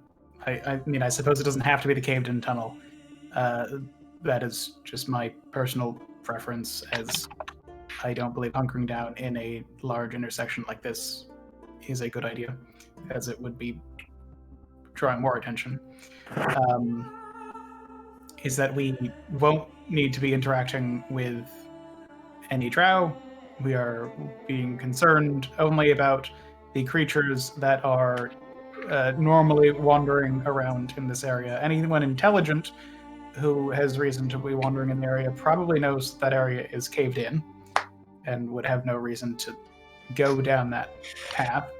There would, of course, be others like Schult who had not known about the cave-in. Yes, I was going to say. Because it's leading more into the cons section. We'll just have the discussion, and then we can break it out in our minds.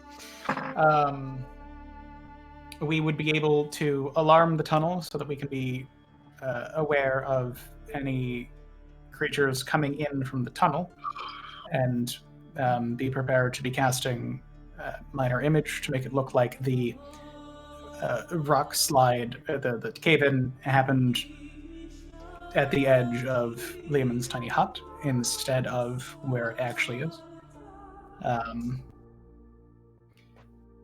Anyone intelligent enough would be able to interact with things and dispel the spell.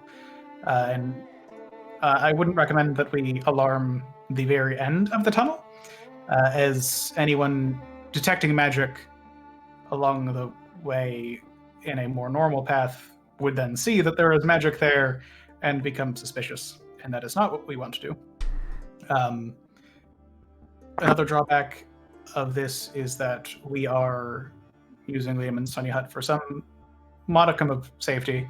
However, anything capable of tunneling could just do that to get up from the underside of the hut. And as we just said, anyone capable of dispelling magic could very easily do so.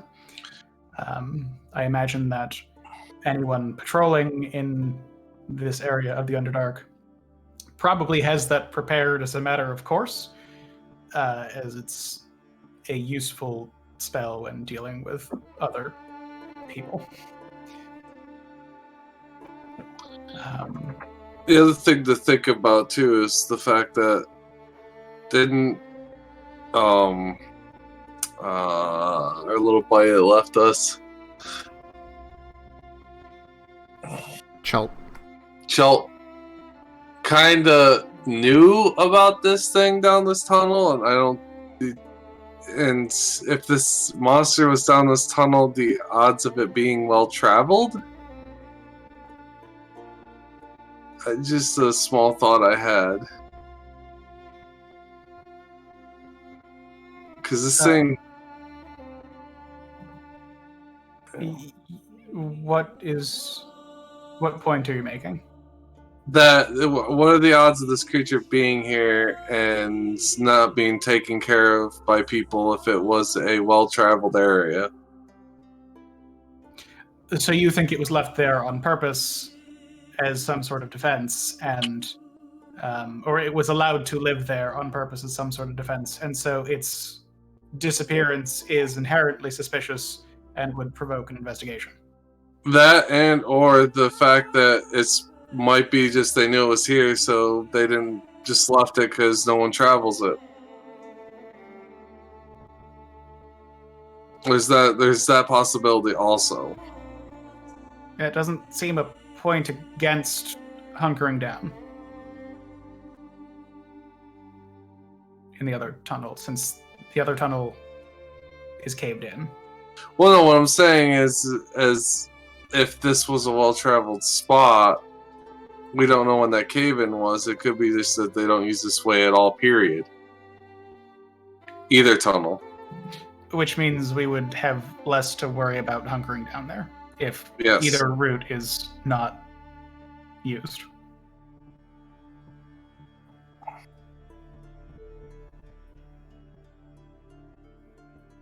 That's just what I was getting at. Is if this thing's been here a while, then no one's been traveling this way, period. So, just a thought. Makes sense. I believe that covers everything around hunkering down here. Points for and against going to the city. We are very close, just a few hours away. We can keep Cyrus polymorphed until such time as it is safe to release him, assuming we manage to find a location in the city that is safe enough to do so. Which could be, or we could find someone capable of curing him, which would likely be one of the clerics, and I'm not sure that we should be willing to trust clerics found in the Drow City so quickly. Yeah, I'd agree with that. Unless we can manage to properly make contact and Not like we're just heading to some other city. This is, it's the Drow City in the Underdark. It's a very dangerous place. Or we could just find some place to stay and then do it ourselves. so find a place other than hunkering down in the other tunnel. The I mean, if we closer we want get to to the just... city, the more likely we are to run into patrols. That can detect magic. So do we want to... if we're worried that the patrols are going to be dangerous, we could perhaps hunker down so that we can get Cyrus back so that we'd be operating at full strength. That's my point.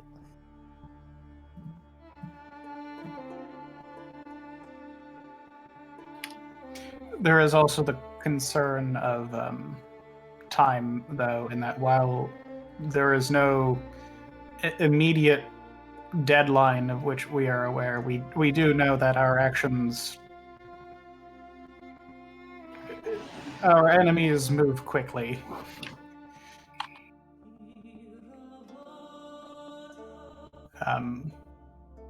Does anyone else have anything more to make sure is known for a decision to go to the city, though? Before we, as opposed to hunkering down.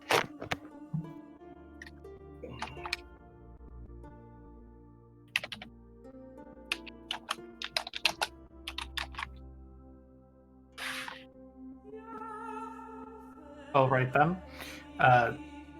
We wanted to put it to a vote. All those in favor of going to the city now, with Cyrus polymorphed, raise a hand. Cyrus. Jebel, is Cyrus currently polymorphed and inside the water skin, or did that not get decided on? Oh, I did that. Oh, you did that. Okay. Just making sure. Then, either put a ping in the ping channel or declare that your character is or is not raising their hand. Oh, so I wasn't supposed to raise my hand? Just in real life? I mean, we can't see it. I can't stop you from raising your hand, and, I appreciate the excitement, but, we can't see it. Leah is hesitantly raising a hand. Looks like she's not entirely sure of her decision. Raiken will raise his hand.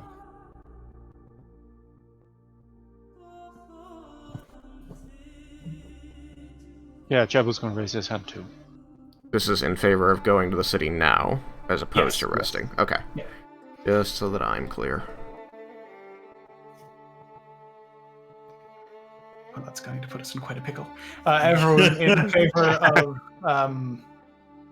hunkering down in the other tunnel and waiting things out so that Cyrus can be healed before we go to the city. Raise your hand, and Laramendus will raise his hand at this point. Vendar will raise his hand. Same with Yukikaze. Nice! 3 to 3! 3 to 3! Quick! Alright. Cyrus the Frog, be the tiebreaker.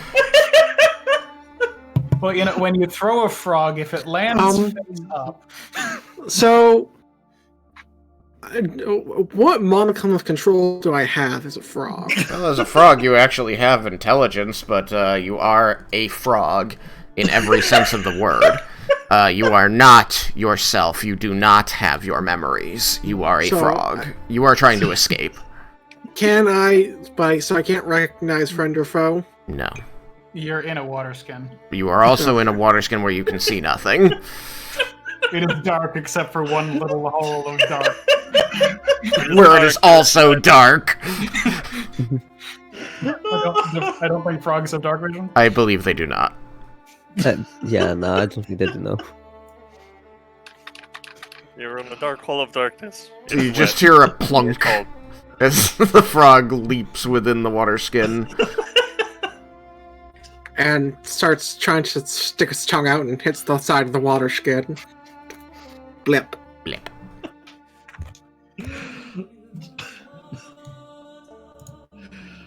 Oh, man. This is most unfortunate.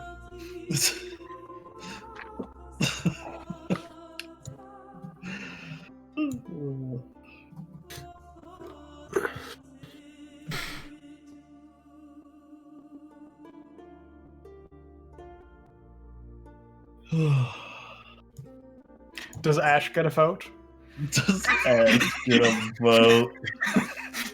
If you would like my input, Scholar, I would like to see the creature that first initiated the attack.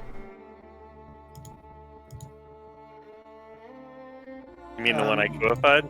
Oh, dear.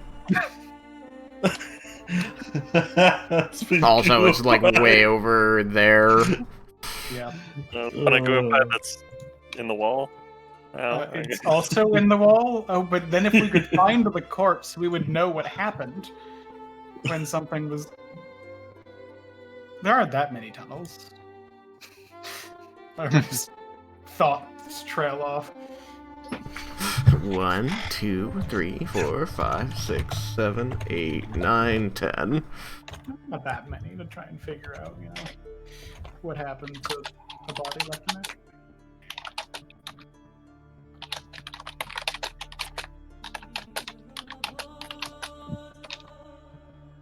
Save constantly.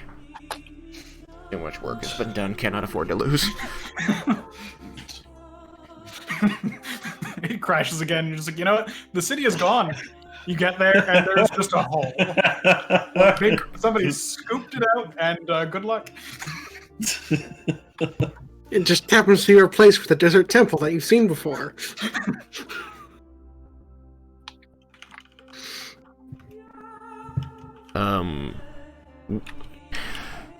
Failing finding the creature, I want to know the answer to the question, did it naturally live here and people avoided it, or was it placed here intentionally, Scholar?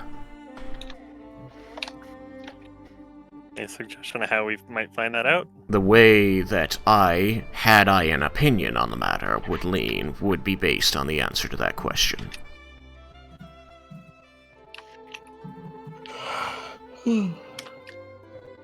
Perhaps the people who touched it could describe what it did, how it acted. We mostly could not see it over here. It had tentacles. Fascinating. Anything else? It teleported. Hold on, wait. I'm going to try to contact Sil. Okay. You speak to your amulet in Druidic.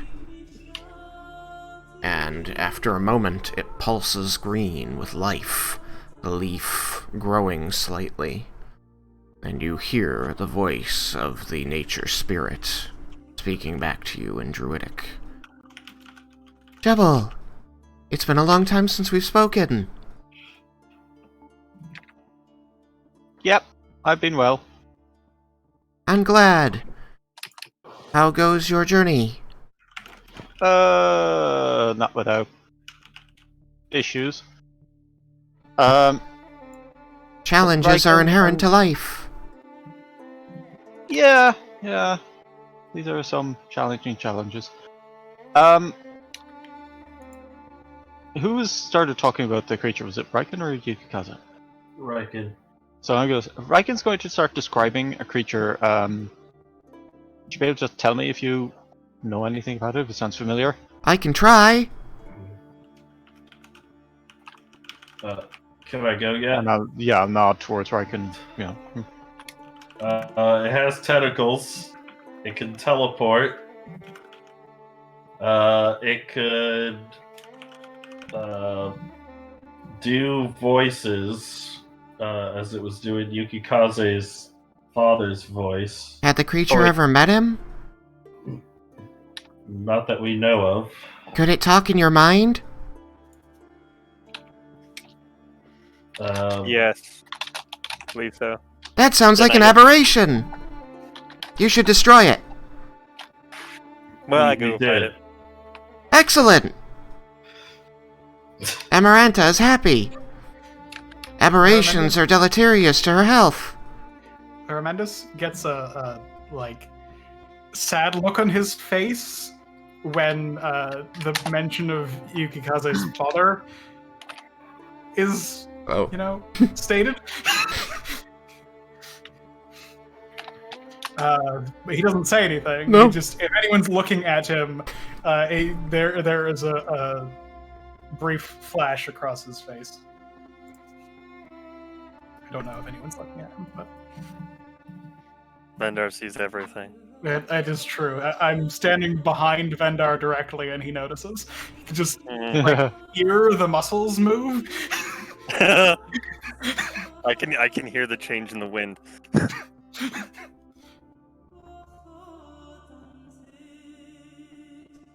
But go on. If it's an aberration, then it's from some other plane. They don't usually come here on purpose. Was it intelligent? Very much so. Did it want anything from you? Don't want to eat us. To eat you? And it teleports? Let's go invisible. Yeah. Invisible? It created an interesting. Was this an illusion? Was it an illusion? We couldn't seem to disbelieve it. It seemed to be some sort of dream state that we were seeing. It was. I don't think it was weird because there was a wall that we could go through. It was it was like we were somewhere that we definitely weren't. But we were still awake. It also seemed like the thing had enough intellect to make strategies. When I tried teleporting away, you followed me. Yeah, and it knew I would be a problem because I was a ranged attacker. I might have a theory. But it's only that. These creatures, or at least something that seems to fit a similar description, they sometimes come to Amaranta. She does not like it. They're brought here by the drow. Well, that's fitting, considering we're in the Underdark. That would seem to suggest that it was intentionally placed. They're very dangerous because they can change reality. Yeah, that must explains the desert. Desert? The wall. There's no desert down here. It's the cave. There was. Yeah. It's because the creature changed reality. It made it look like Yukikaze's place, but destroyed. I don't know much about them, but the spirits have had to study to understand the creatures that threaten Amaranta. What I do know is that it can change reality. It can teleport, and it hunts. It just wants to eat. It's not really that intelligent. It's just clever. Did it say something to you specifically, Yukikaze? Since this place looked like your place? It was basically, I felt it was trying to upset me because it was speaking about my father. It knew your father? They read minds and present you with something you want, or think you want. Then why did it only choose Yukikaze? Why didn't all of us see something we wanted? Because it has to change reality. It's not an illusion. It's not personal. So it had to choose one person. Oh. Maybe because I really don't use magic, my mind was vulnerable, which kind of makes me worried. I have no idea. Maybe you're just very smart and it liked you. Oh god. Who walked first in our order? Me. Oh, okay, so it's not that. I think that's all I know about it. How about the other ones? Other ones? Tiny brains with legs. Yeah, the brain dogs. They're new. They weren't on Amaranta before. She doesn't know what to do about them yet. That's disturbing. We'll try to find out more, keep you appraised. They control minds. They It are seemed minds. It seemed to take Cyrus's.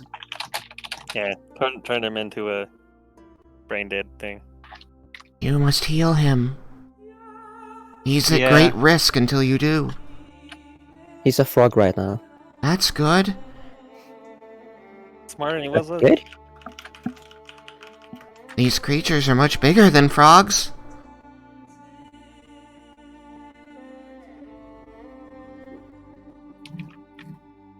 Can they eat? Do they have mouths? Not that I could see. They don't eat.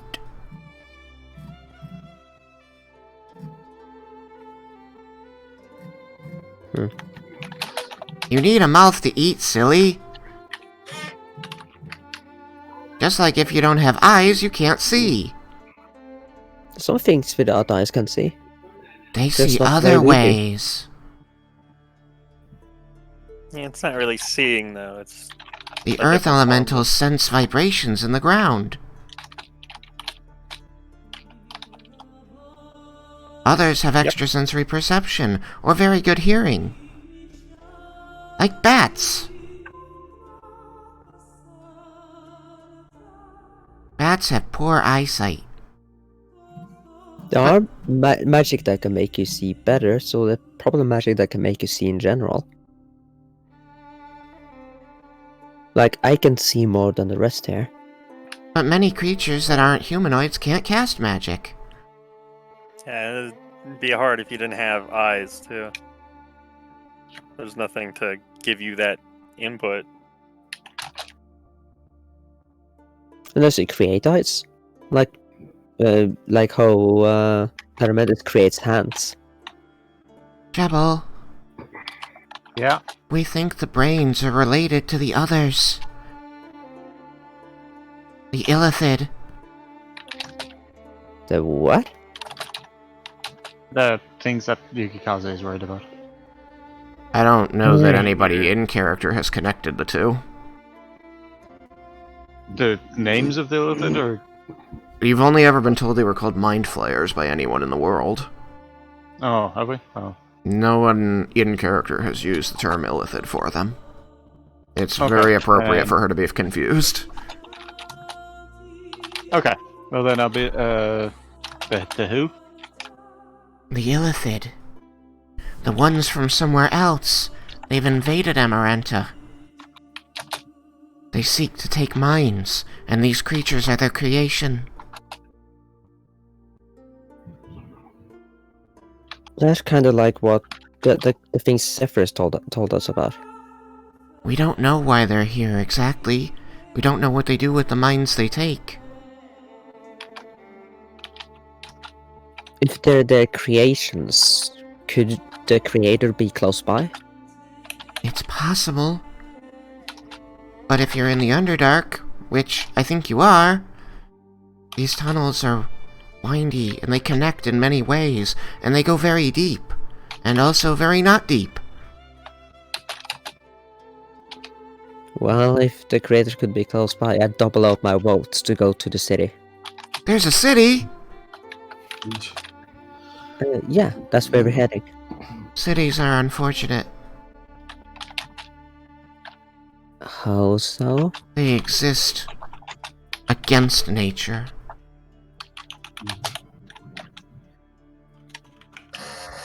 But humanoids need them to survive. Yeah. How is a humanoid city any different than an anthill? They're not very different, but humanoids are much more destructive and expansive than ants. I guess that's true. An anthill could expand to its maximum size, chewing up all the resource it could take in, and it still wouldn't have a large impact on the surrounding environment. Not at large, anyway. Some local And generally species they might just be... hold in the ground.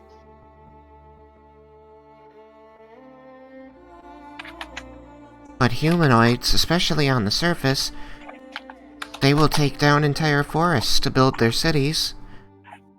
Landscape entire mountains. Many species lose their lives in the path of humanoids. That's why the druids exist. To protect nature. Which at times includes humanoids, but usually it's the animals from humanoids that they must protect. But we also bring life, like we plant crops. We can plant new trees, flowers, and we can bring in animals like sheep or cows. That's silly. Those things already existed. You didn't create them. Yeah, and you're talking about farming. Yeah, but that is... No, we didn't create them from the get-go, but we bring in them with us. Which We're not causes only more destroying. damage because they don't belong there. You bring in animals that aren't native to an area and it hurts the area more.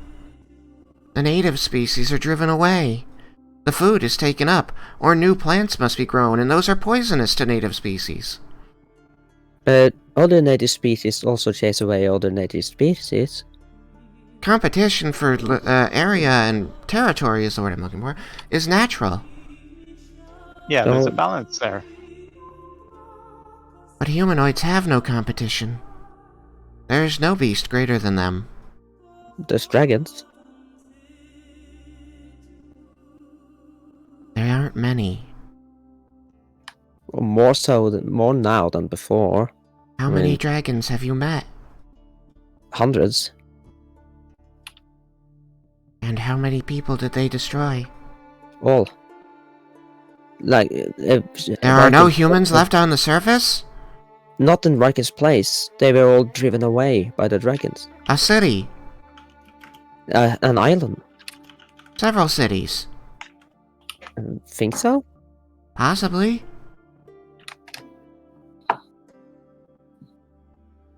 It only proves that they are equal to humanoids in their destructive capability. But I'm not here to argue the philosophy of this. Druids exist to protect nature, and sometimes that means from humanoids. And dragons, apparently. Evil dragons will destroy, even the good ones can cause damage. What is your goal I'd now, take offense to Jib? this if I was awake, but I'm not. You're a frog, silly! Ribbit. You're more reptilian now. Ribbit. Actually, no, you're not reptilian. Amphibious. Amphibian. Everything's amphibious if you can get it out of the water. He is as you always say, Thomas. A stomach with a mouth. Yeah. Oh my god, Thomas. Polymorphed him. He's a frog. Oh god, frogs are so creepy. You can talk to him. That's true. Try to convince me, Cyrus. Can I? I didn't. Oh no. He's it's an not. animal. You polymorphed him. Yeah, but I was just thinking of the giant. The giant wasn't a real giant. Got turned into a crab. Mm-hmm. Okay. I thought about that earlier, but Of one. What has Cyrus been saying while inside the water skin? Cyrus, you are a frog and you think as frogs do. You have no memories of who you used to be. Dark! Let me out! Rabbit! That's accurate. Yeah. Thud. So if I Cannon. hear that, I'll just everyone just see me just picking up the water skin and speaking into the spell. Yeah, hold on, wait till we get to someplace safe. Who are you? What? I don't know what you're saying. Let me out. It's complicated. I'll let you out later. Let me out now. Rabbit. Excellent. And don't you stare with those frog jokes. And no, I am not hopping mad. I'm just angry. I like him as a frog. are you talking to Cyrus? So yeah, sort of. He's talking to us. I don't care anything. You're not a druid. Yeah, you're not a druid. You should become one. How do one become one? You can get training. I don't know. I am already doing my own things to protect nature. And life, all of it.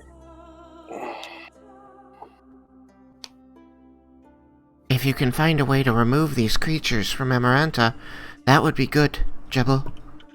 Yes. Stem the These ones are flow. all dead, so. Good job. You're not It's a talking start. about Cyrus now, I hope. No, these things, and Jabal kind of gestures back into the cave. The animals What from things? It's somewhere dark. else. Let me out. Thud. Thud. Splash. Thud. Bud splash. Bud splash. He's energetic.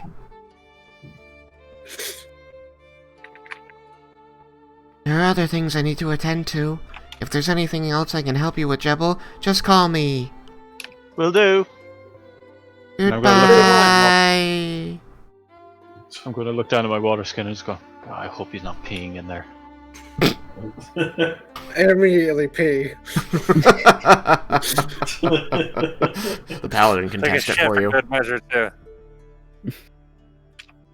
Oh yeah, absolutely.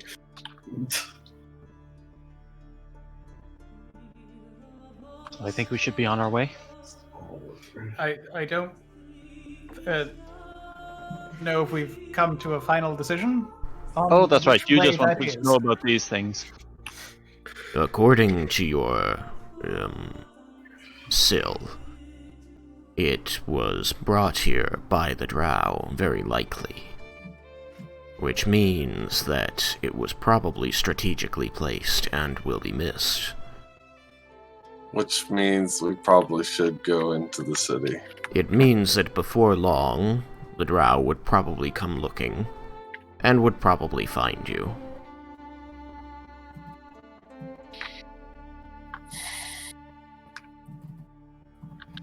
I don't exactly have an opinion of things, but since you are asking me to have one, Scholar, my opinion is that you should continue to the city. That seems the safest course of action, rather than allow the drow to discover that you have destroyed this guard dog of theirs and killed it. Not to mention the brain things. If their master is close enough to know they're dead, it might be hunting us. I had thought the brain things were still in some way associated with the mouth tentacle thing. Not according to Cell. According to Cell, it is associated to the what did she call them? Abjurations, right? Or well, I don't know. She never No. used the word aberration. She used the word Okay. illithid. Illnid. Yeah, gotcha. Do you think those are the same creatures that Zephyrus talked about? The mind something? The mind flayers. Yeah. Like I want. Yukikaze is gonna say no, because I've looked into a lot of stuff on it, and they are not those, right, Tristan? This is a word you haven't heard before. You can't be certain that they're not the same thing. Well, based on So them not being the brain with the legs, them being the thing what controls the brain with the legs, them. Created. Yes. And also them not being the thing what grabbed you and teleported you around. Not the same thing. oh, That thing was never named. the thing that was teleporting us around. Okay. Mhm. All right. Sorry. So I'm gonna retract what I just said because I'll just be like, oh wait, sorry guys, I'm still kind of out of sorts with what happened with the other monster that was out there. I was thinking it was what we were talking about. Sorry. Well, if it is the same thing or even similar to it, I don't want to meet them, and I don't want to give them a chance to catch up to us. And if their creation of these things function in any way like we create familiars, they know they're gone. Oh, So- and poof, when they died, they just Died. That's true. But still, no, it's not unlikely they have some sort of telepathic bond. I mean, the brain things talk to us telepathically. I They hope. also said they needed to help them. Well, who were them they were talking about? They're creators. Anything to make it seem like you should get closer to them so that they could do what they did to Cyrus.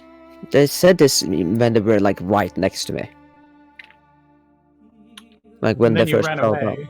They came up from behind us. We didn't see them approach. They're suddenly just there. And they said, we need to help them. And then they attacked.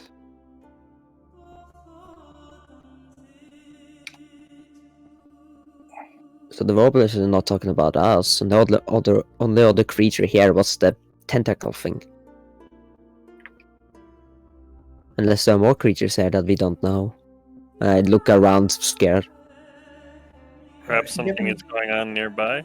Given how long we have been standing here, if there was another thing nearby that was waiting to strike, now might have been a good time. Yes. But The time you've spent here is nearing an hour, Jebel. Yeah, I believe that we need to recast Rary's telepathic bond, and then we should probably be on our way. If I wait a little longer, I Right. might be able to get my spells back. Then I will recast Rary's telepathic bond. We can wait for your spells to be back, and then we should be on our way. Now, we were standing here discussing this before I cast Polymorph, so Mhm. Lydia should probably get her spells back before I have to recast Polymorph anyway. Indeed, but, like, it's not going to be significant. Yeah, but just... Like, when she gets her spells back, unless you want to lose that water skin, you should probably recast Polymorph at that point. Yeah, no, I mean that, like... If they're within time of each other, but hers would be sooner. Well, Yes. I sit down, making sure that I'm rested. But again, even if hers is sooner, the amount of time difference is not significant. As I sit down, I also take off my shoes and massage my feet. Being like tired of walking on stone. after about another 15 minutes, you can all have completed a short rest. And regain some hit dice if you would like. Regain your I definitely do want to do that. counter abilities. Alright, so the ones that voted again or with staying, is there any with the new information that's brought to light, do they have any change of hearts? I mean, it sounds like we've decided to press forward. I believe that if it is likely that they put this here to deter invaders, that its destruction will mean that they will search. And considering the amount of time we have to wait and how close we are to the city, it would be harder to maintain our Okay, so then we're gonna take our short rest and then move on, right? I'm just reconfirming with everyone.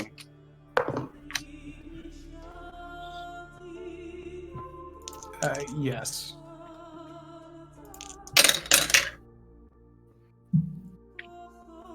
When I feel that when I feel like the spell is starting to sip, I'm going to recast it. Okay. It's very shortly thereafter, like another 10 minutes at most. So, you are going to... But I am going to speak into the water skin and to say, I have to cast a spell on you. If I don't, your brain is going to go. Why should I believe you? Why would I lie? Why would you tell the truth? It's- The frog doesn't Oh, understand see? basic maxims.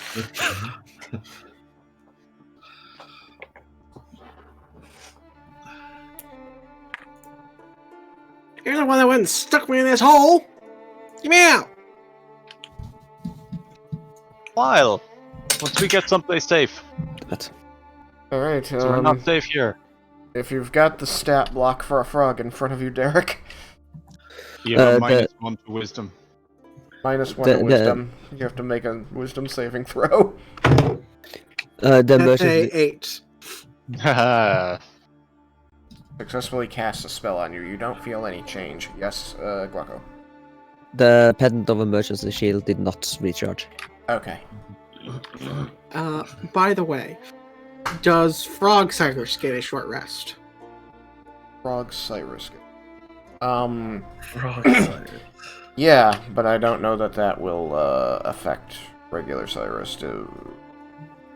Is there a rule for... I don't know that you get the benefits of short rests while you're polymorphed. No, because when you return from a polymorph, you gain, like, you end up on the same health points that you exactly did as before. you were polymorphed. Okay. So I would say that, sadly, no. Would it apply to the equipment that's currently within my, like, it's currently merged with my form? They're kind of all in stasis with you, I think. Yeah, I'm they're fine like, with whatever. I'm just trying to make sure I understand all things correctly here. yeah, as far as I understand it, they're like non-existent. I'll roll a die when you come out, and we'll leave it up to a little bit of chance whether they experience the passage of time while you were changed form and they were merged into you or not. Okay, works for me. Alright, you guys have the instructions from Zephyrius, so despite there being a plethora of tunnels with all of their rando destinations around you, you do feel you know which one to take.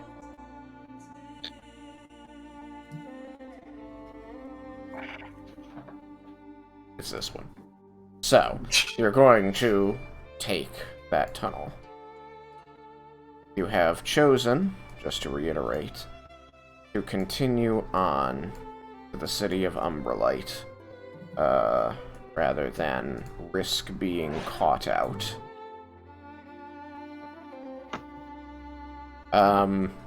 Quick question, are you keeping Skith out, or are you dismissing him again?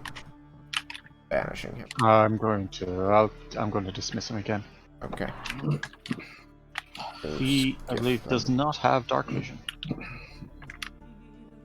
Yeah, you can also take the symbol off of Raiken because it's been an hour. He can't put a hunter's mark on anybody now unless he casts it again. Okay, good to know. Thank you. Yeah, Leah's gonna wait on resummoning Lorelei until she's in the city, just in case she's gonna need her spells. Mm-hmm. Alright. Just a constant spell slot. So, you wind up and down another tunnel. Dark as ever. Leah, out of curiosity, you look to the algae at the, entrance to this tunnel, and you see that it is a dazzling yellow. So not blue as Shells thought it would be. Nope, not blue as Chult thought it would be. And eventually... I take note in there. I write down the paths in my diary. Mm-hmm. The colors.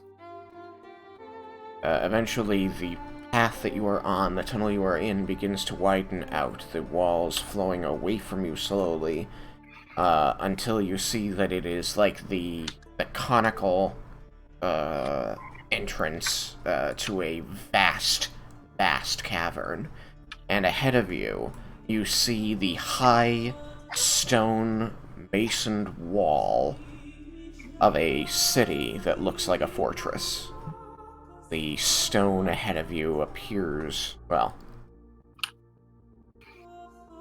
you do see this because there is light falling upon the thing. So, let me see if I can describe this well. The cavern expands away from you in a very round, conical fashion, and you feel like you can see to the far side of the chasm that you're in.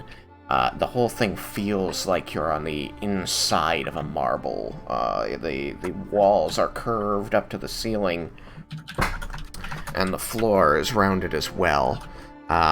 It's perhaps oblong in shape, and oddly, even despite that it is dark, you can see it because of many lights throughout it.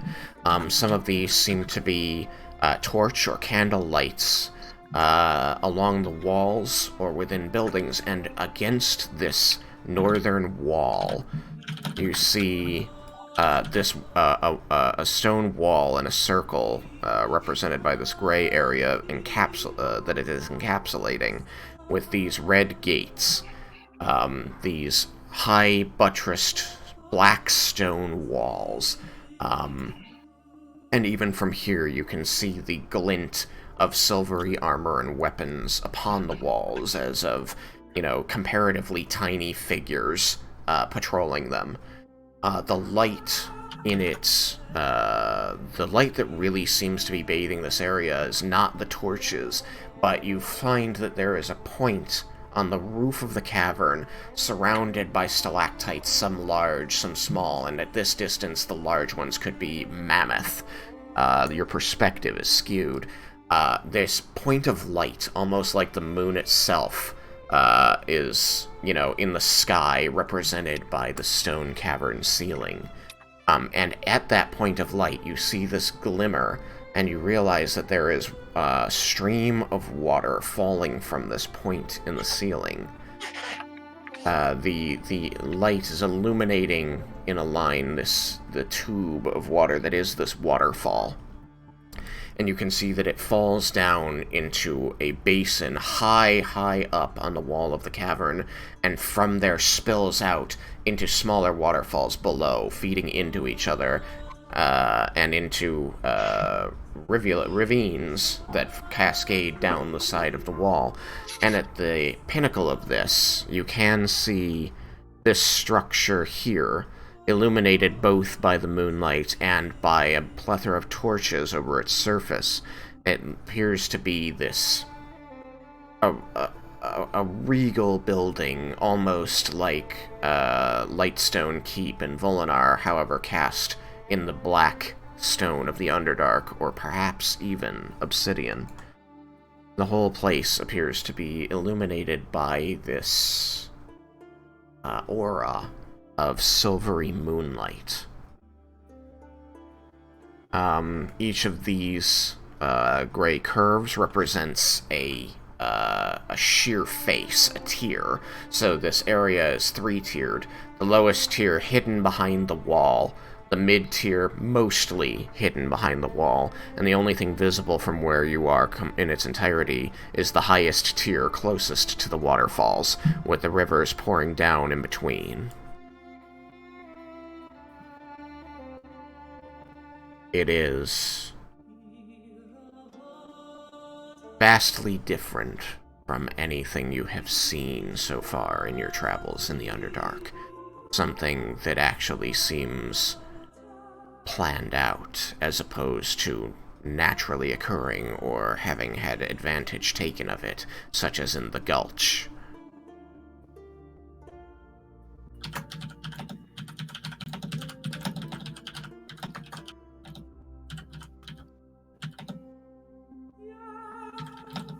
The group approaches the wall. Dun dun dun. And as you do so, there are several male drow in silver chain armor that almost seems to glow with the light of the city behind them, that come at you with spears down, and they call out in Undercommon, and you can hear their words and understand them, as they say, "Outsiders, hold your positions! Stop where you stand!"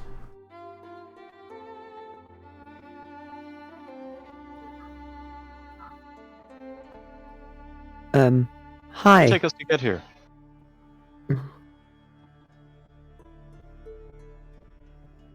We mean no harm. Out of character, how long did it take us to get here? It took you, like, 2 hours. You would have had to cast Polymorph 2 more times. Okay. Just marking off those slots. Mm-hmm. We weary after a long travel and only need a rest.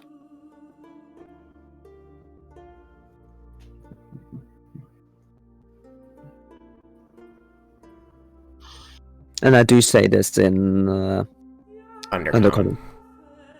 And they seem very surprised, especially as they approach. And the one in the middle will stop. You know, he will lower his spear so that the blade is just inches away from you. Say, "Why do you speak our tongue?"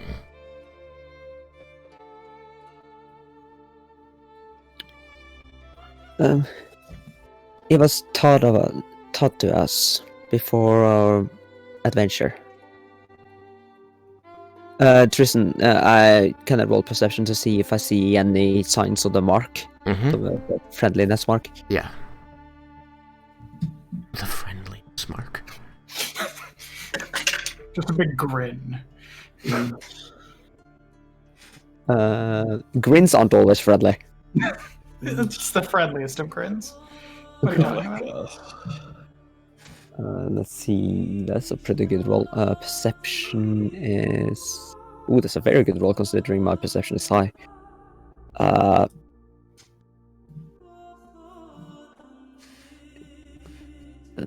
25. My passive. Okay. You can see emblazoned on the shields of the ones in the rear and worn as a badge on the arms of the ones facing you, and as they stand with their spears lowered towards you, it is on the left arm which faces you. So all of them have it? All of them are bearing the moon, the Shadewalker emblem. Okay. The symbol of the city of Umbralight, as you now can see with the city behind them, and having approached it from a distance, that their emblem is made to resemble the city in the light of the moon. Okay, then telepathically I'm gonna ask the group, what was the phrase again? Does Laramendus? Laramendus remember? Yes, of course. Laramandus telepaths, whatever it was. You give the coded signal as it was explained to you by Zephyrius, and there's a moment of pause as all of the soldiers, especially the ones behind, look at each other as though they recognize this signal.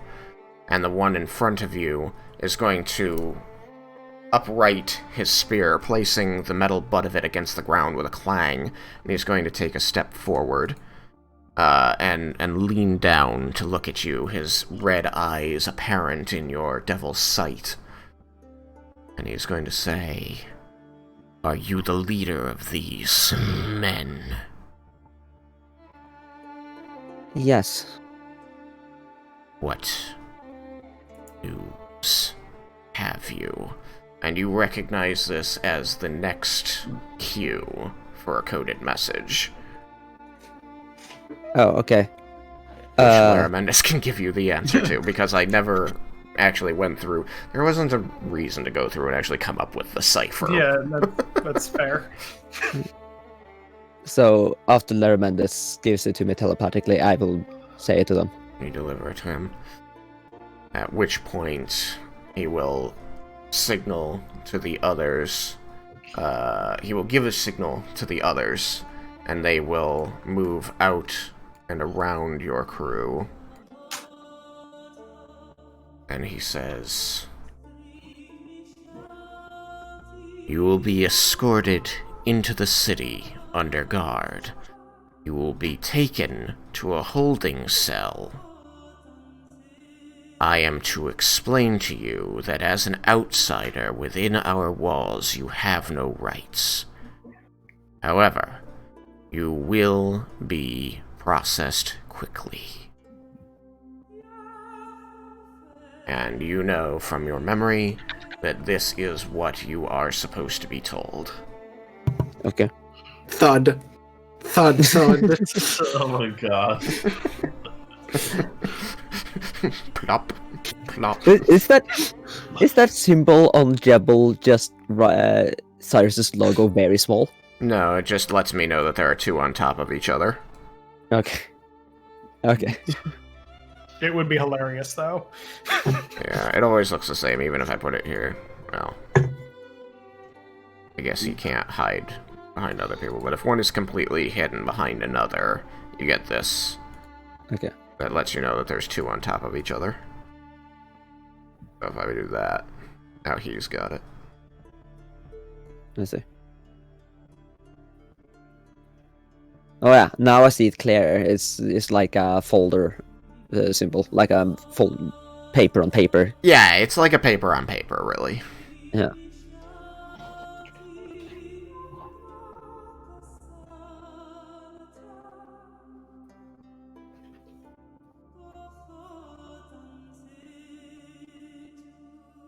Since it's 10:30, should we leave entering of the city till next time? Yes.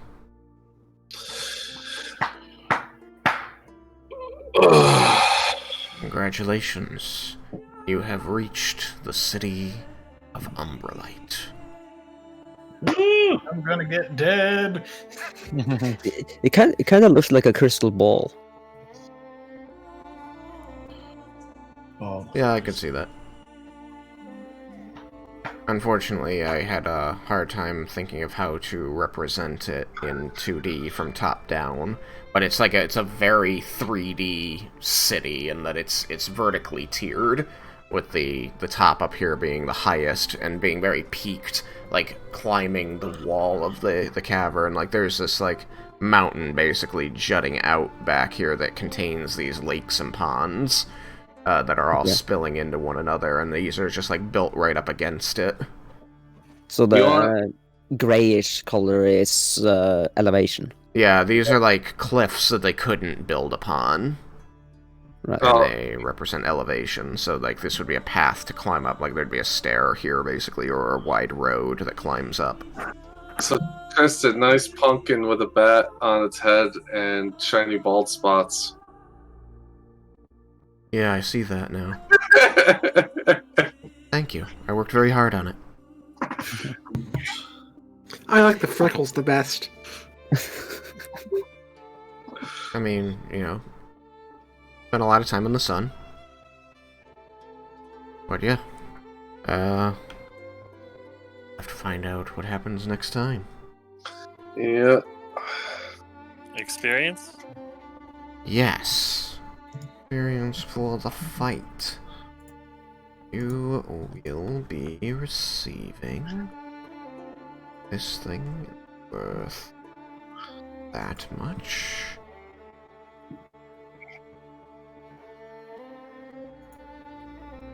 Cyrus forgets all of his experience, right? Cyrus is now a level 1 frog. No turning back. Gains equal experience for us, though, so now he's a level 7 frog. There is no difference between a level 1 frog and a level 7 frog, except number. And hit dice. Don't forget hit dice. The frogs don't gain hit dice.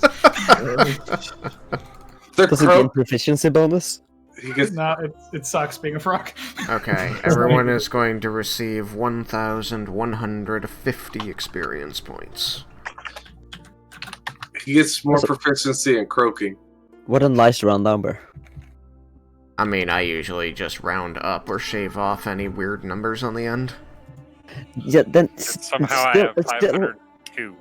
Yeah, How me much too. I you have say? 402 on the end. 1,000. 1,150. I leveled up. Yeah, I don't know how me and Vendar's number ended up on 2. It's okay. I have 8. Mine That's ends my on last 5. number. At some point, we only got 2 XP. I mean, if you want to just give it to me. I mean, I used to give, weirder numbers. I've decided to just round it off a bit more lately. Right, yeah, so it could have been from early sessions where we got. Yeah. So Cyrus might not have weird numbers. Yeah. He might have come in after. I don't know, Derek, do you? Rowan did, Cyrus does not. Yeah. Okay. So I think by the time Cyrus joined, I wasn't really doing single digits anymore. Pennies. Forget pennies. I'm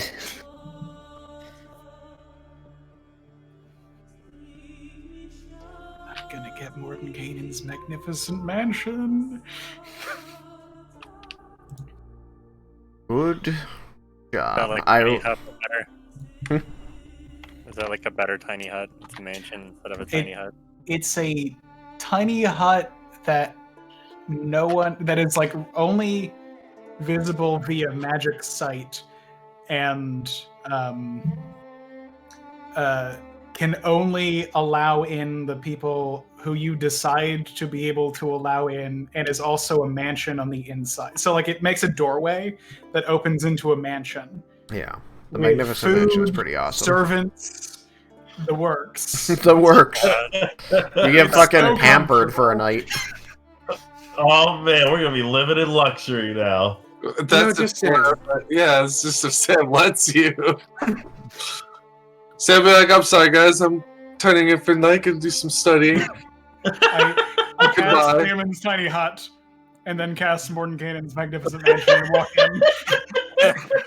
We all sleep in the hut, and there's just a door in the middle of it. We're not allowed in. There's just a door you can't open just floating in the middle of the hut.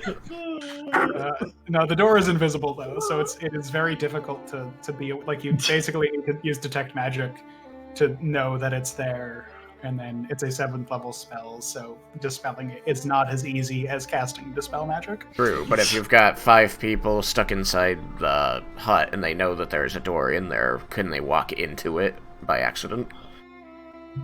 The door doesn't actually exist. Oh. I don't think it's actually just invisible. I think it just doesn't. It basically just disappears except for people who can use it. I'll double check. Let's find out for next time. I'm So gonna you end the stream. You walk up onto the spot, and then it appears, then you open it, and then you walk in, it disappears. Sam, I have a question for you.